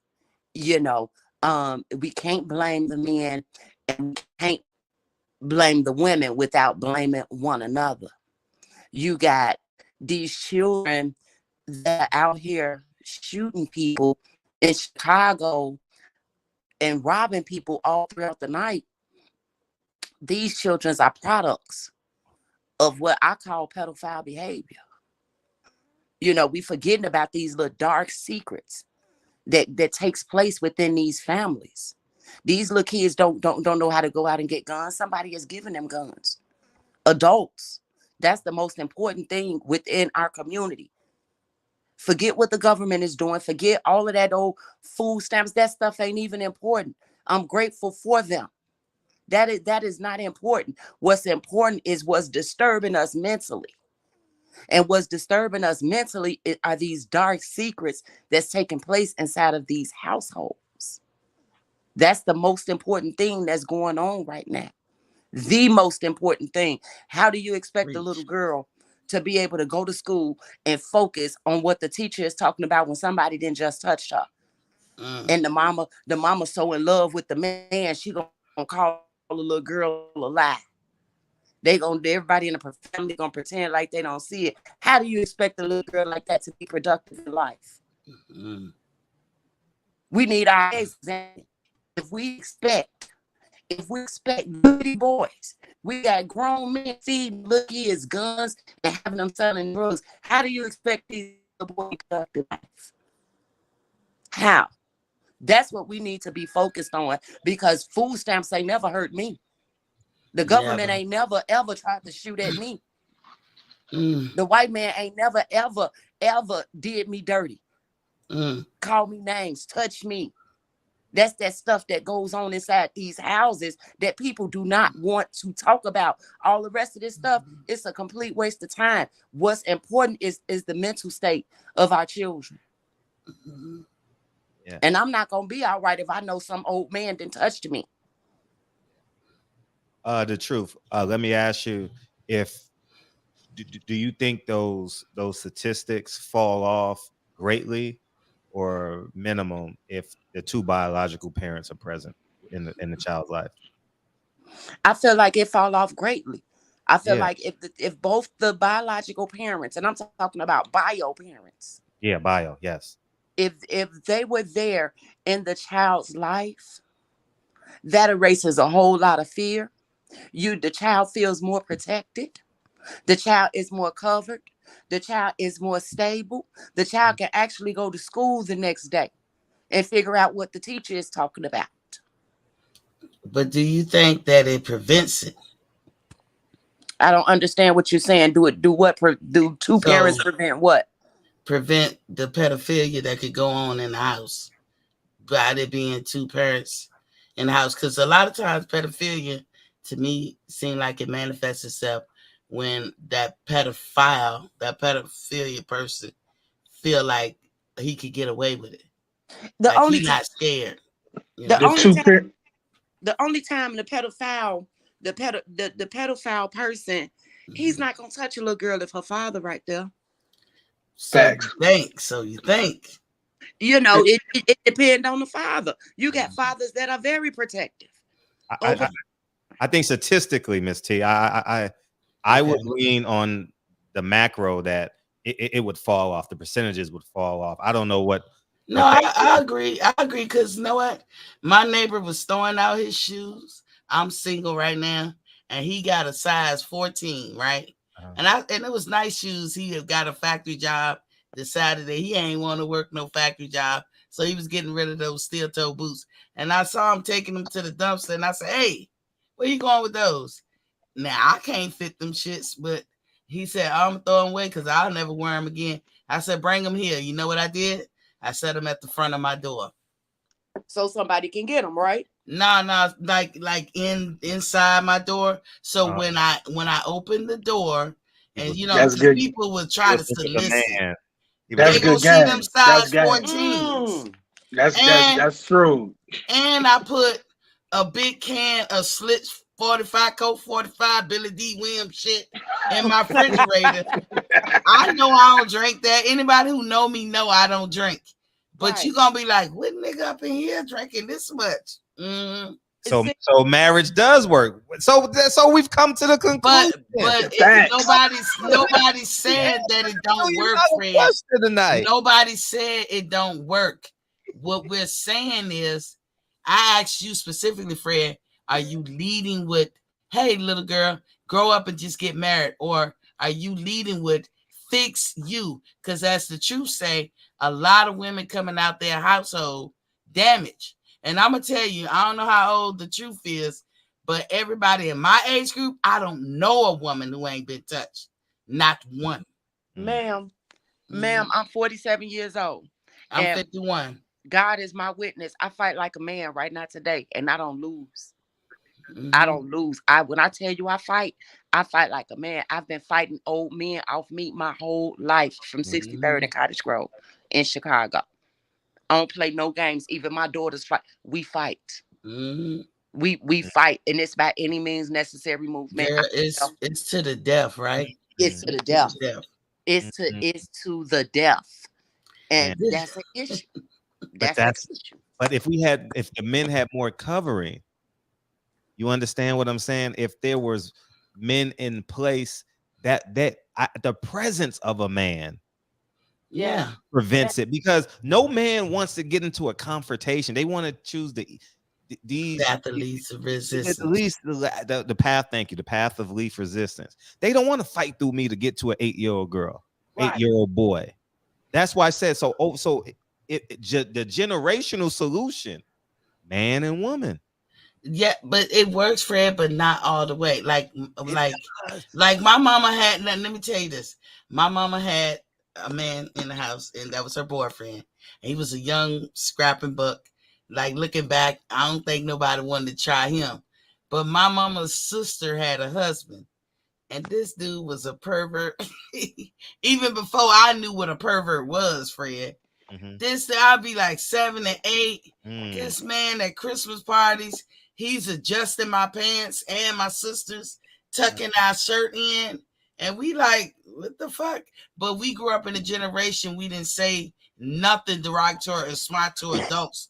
But I would look at my mom, because he'll be like, when y'all gonna come, when you gonna let the girls come for the summer? I look at my mom and be like, girl, you better say never. And my mama was like, never. Because she experienced it too. Her siblings are like 30-something years older than her. So she knew how he was when she was a little girl. And I was like, phew. But like I said, Fred, when they leave your eyesight, you can't protect them from everything. No, you can't protect them from Fred. everything. Yes. Go ahead. Oh, okay. Yeah, I wanted to say that when you talk about is marriage, does it work or whatever, should you be telling your daughter that? Most definitely. If you have, I mean, and marriage, I mean, as far as kids go, it should come, with a marriage. You know what I'm saying? I mean, that's the proper way to do it. So, and Fred having a daughter, me having a daughter, we're that daughter's protector. We're the covers of our daughters, and we should be helping our daughters to choose a man. You know what I'm saying? Like, it shouldn't just be on our daughter to go out there and make a mistake, because they're young, and we know better. We know what a man should look like, as far as them coming correct. And I would say that while we understand what some of the challenges or things that Miss T has gone through, that Miss T, you should recognize that, yes, as a man or as a mother or a father, you should definitely, if you have a daughter, you should definitely be trying to help her to choose correctly. And if she wants to have a family, then yes, she should be married first. She has, my daughter has a good fiance. She's gonna get married, and she did everything right. And I'm gonna say right, ideal situation. My daughter's grown, but I would tell you this: she will never pick nobody I choose. I would have never picked nobody my mom choose or dad, and that's just how young women are. You can't choose for me. What you tell them is teach them respect and realistically, tell them about things. Like, I teach her to respect herself and what her power is in the world and what her value is in the world. So once she's armed with that, nobody can take that away from her. You know what I'm saying? And that is what I chose to emphasize. I'm not saying it's the right way. It's just one of many ways. But that's what I sent her in the world with. Respect yourself, respect others until they show you they don't need your respect. But you always respect yourself and put you first in a little way. You got to be selfish a little way, and that's what she does. And she put value in herself. And so when you carry yourself as a woman like you have value, men will see that too. And they will appreciate you. I don't know. Hey, Rashid, you want to give your closing remarks? We'll go around. since you're Yeah. Like I said before, I believe that marriage is the key because it teaches the children how the man supposed to treat the woman, how the woman supposed to treat the man, and it's been working for thousands of years, and it ain't broke. And I just leave y'all with that. thank you, dog. I appreciate you. Dion, what you got, dog? Oh man, this was a deep conversation. I loved it. I want to do a part 2 tomorrow. That's a deep conversation, bro. Like I said, Very engaged. I had to put my turn my mic off for people won't interrupt. But deep conversation. But like I said, I already proved my point that things happen, and it's just marriage is just a choice, and like it goes back to it proves Fred's point that you do have to put the work in. Just because you're married don't mean what I'm saying everything will be peaches and cream. You have to work on your marriage every day. You know what I'm saying? Because you don't want that part of where I proved the point of divorce to happen. Because look at the marriages out there now. That how many women that's married, but their husband be on the road all the time, but then she got a significant other, but she's still married. But that's her choice to carry on like that, even though you dishonoring everything that you married the first time. So it's just a choice. Like, I'm not getting married. I'm cool with that. You know what I'm saying? I understand my place. I understand my whole thing is to lead my family into the right areas. And so far I did that.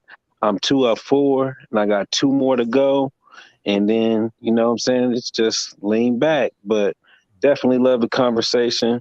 Definitely love everybody's input. And like I said, Fred, you right. And you know what I'm saying? I just wanted you to understand the honest word of divorce and things that happen, and it's just called unwritten rules. You know what I'm saying? It's just rules that's not written down. You just gotta learn them as you go. Plain and simple. Thank you. Yep. Appreciate it. Anthony, what you got, dog? Yeah. I would just say, based on the totality of the conversation, that marriage is good. Marriage should come before children come, and with today in today's society, it's just that we just don't really have a moral standard. I mean, I'm victim of it myself. So because and what they were trying to tell you is exactly this: is that you can teach the child, you can show them all the things that they need to know, but when they get out there and they start growing older and they get out there, man, and they're around their peers, those peers have a lot of influence as well. So things can happen, and somebody can stray from what you're teaching them at home. Even though you set a foundation and everything for them, they can stray, and things can happen. You know what I'm saying? So, and you should not look at yourself and say that you failed. I think we kind of went over this before too, that you failed because someone did fall, to the forces that are around them, that they run into in all these other places that they're going to go to, outside of your house, so that's all I would say, man, but Thank you, dog. Good conversation, dog. No, I appreciate you. Thanks for always coming through. The truth, what you got? Well, in closing, I just want to add that we really need to stress education amongst our younger women and older women. We got too many young ladies who have to drop out of school and raise little boys. And they not raising little boys to respect, women, and they not raising little boys to marry women and father one child. And, so we got to keep our young ladies lifted. We got to, just so that they can start going in a more positive direction. as they grow older so that they can grow in grace. If we can kind of attack this dropout, this school dropout rate, we'll have a little bit more common sense. We won't be so quick to do any and everything, Right. if I may add. But thank you so much for having me. No, thank you. And please come back. Zoe, what's up? Thank you. The truth. Thank you for coming through. Go ahead, Zoe. What you got? Nothing much, man. Hey, you should have a part 2 for this show. Yeah, we need to have a part. And we definitely should. But no, like I say, man, I wanted to say that, yeah, man, I think that, a lot of things is going on now.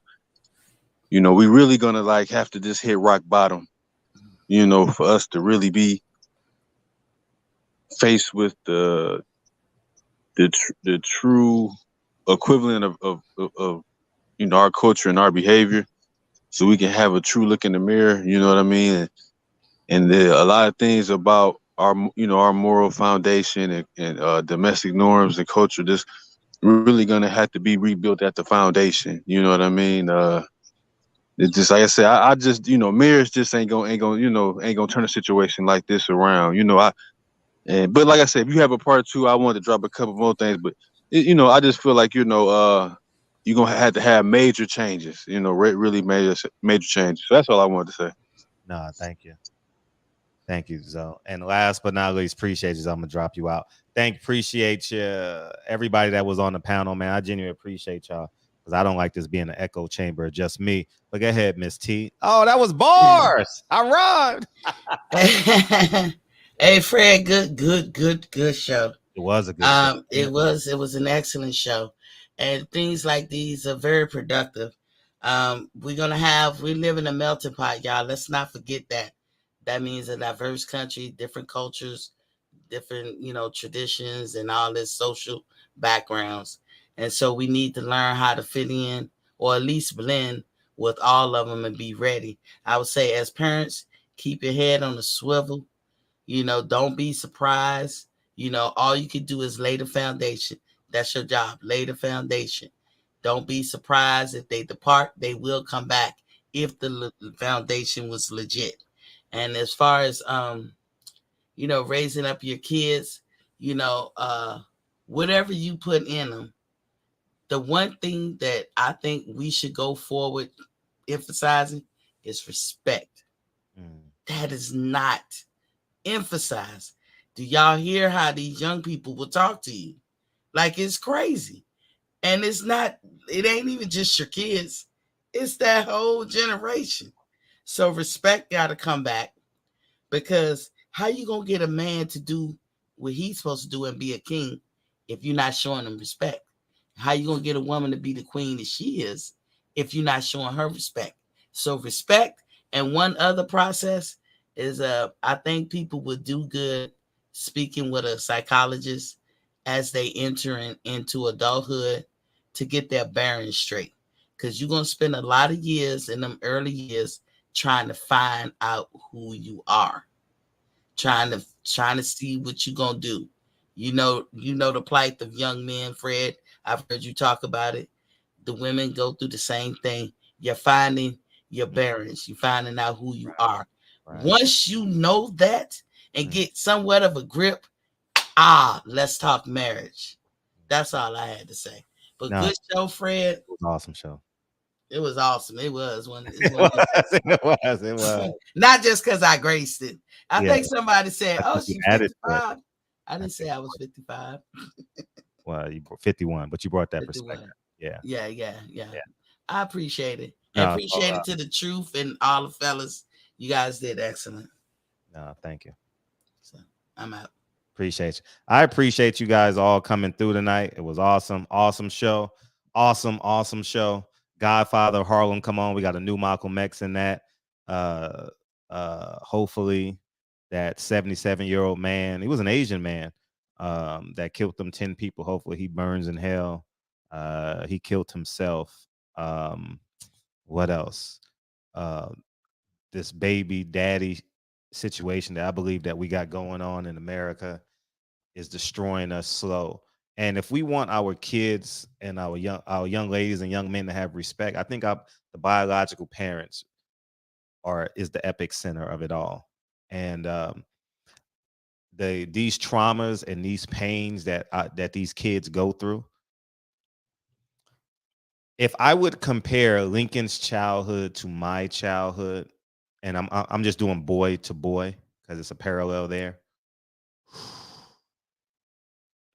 He hasn't. At 8 years old, we had moved to California. In May of 1985. We had moved to California because I told you guys the story. My mom was on drugs and alcohol in 85. Lincoln hasn't experienced 99.9% of my childhood. He's never walked home from school. He's never seen a parent on drugs. He's never been beaten. You know what I mean? And like, we prevent a lot of that just with our sheer presence and our ability to want to be great parents, the desire to be great parents. And I know people are turned off by the term marriage because of parents, grandparents, and their experiences with it. But it's like going to college, you know? Why go to college? You're going to drop out, right? Someone put that in the comment. Why go to trade school? You're going to drop out. Why go to the Air Force? You're going to drop out. Why go to this? Why have a best friend for 40 years? Your best friend should be the person you procreate with. And when you do the work, when you check off all the boxes before you procreate, I'm telling you, it offsets so much, because I tell you guys, I was not going to commit my father's sins. Nothing in me. You couldn't convince me. I remember I had this girl. Swear before God, I went to a college party, right? I'm telling you the honest truth. I went to a small college, right? 1,200 people, 500 people lived on campus. So you know everyone that lives on campus by face or by that. And by my junior year, you kind of know what people do, what their characteristics is, et cetera, et cetera. I had a girl. If y'all want the profile of the girl, she was Mexican, beautiful woman. She says, I'll give you some pussy if you take this drink. I didn't drink. And I'll never forget it to this day, you know. And I was like, damn, I didn't drink that. Probably was beer or whatever it is. And I didn't choose because I was committed to not committing the same sins of my father. And I didn't know I was until I hit 30. You don't know, like when you look back at things, you don't know why you do things. But now that I'm 45, I can really hone in on, like, I'm not going to be my father. You know what I mean? And it was negative stimuli that inspired me to promote positive stimuli in Lincoln and Kennedy. And so the same effort that you're putting at your job to stay at your job and get your retirement is the same work you got, the same checklist you got to do. You know, I mean, you guys got checkpoints every day at work, right? I know I have checkpoints, you know, even though I work for myself, I still have checkpoints. You know what I mean? I can look at someone's door and see if they're home. I can, if I want to, sometimes I don't want to talk to people. I drive past, and if I see their car there, a tenant, because you know you got some tenants that just love to talk and talk your ear off and how's everything going. I'll drive by the property, and when I don't see the car, I'll come back to the property. Everyone has their own checklists and algorithms that they do at work, and it keeps them employed. It keeps them gainfully employed. Why is your best friend? Your best friend? Oh, man, we've been down since 10th grade, man. We've been down since 2nd grade because you put the work in. You didn't betray them. That's the same work we got to put in with the person we decide to procreate with. There's a checklist that we must adopt and accept. I think it is what it is, man. And I genuinely appreciate you guys. You guys were an awesome show. I can't wait to watch Godfather in Harlem. I've been waiting 1.5 years for season 3. And I just can't wait. I'm getting acclimated to the new Malcolm X shit. I don't know if I like him yet, but but I have no choice. So this was an awesome show, man. We're gonna have to bring it back, man. We definitely gonna have to bring it back. And Tavion, you owe Kyle $50. Hope that Asian man killed 10 people, man, then took his life like a coward. Why even do it? Why even do it? Took 10 people and 10 other people hurt. You know? Yeah,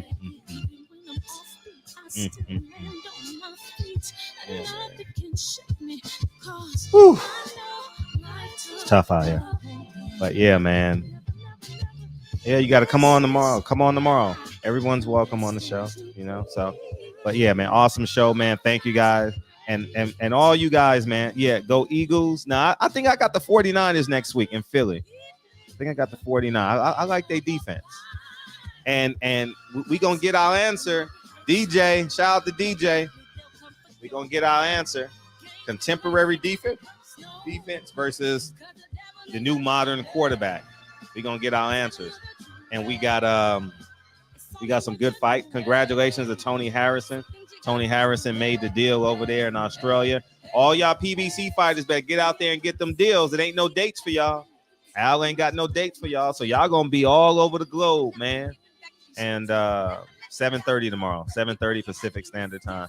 And y'all better go get y'all deals. Thank me later. You know, I should be your advisor.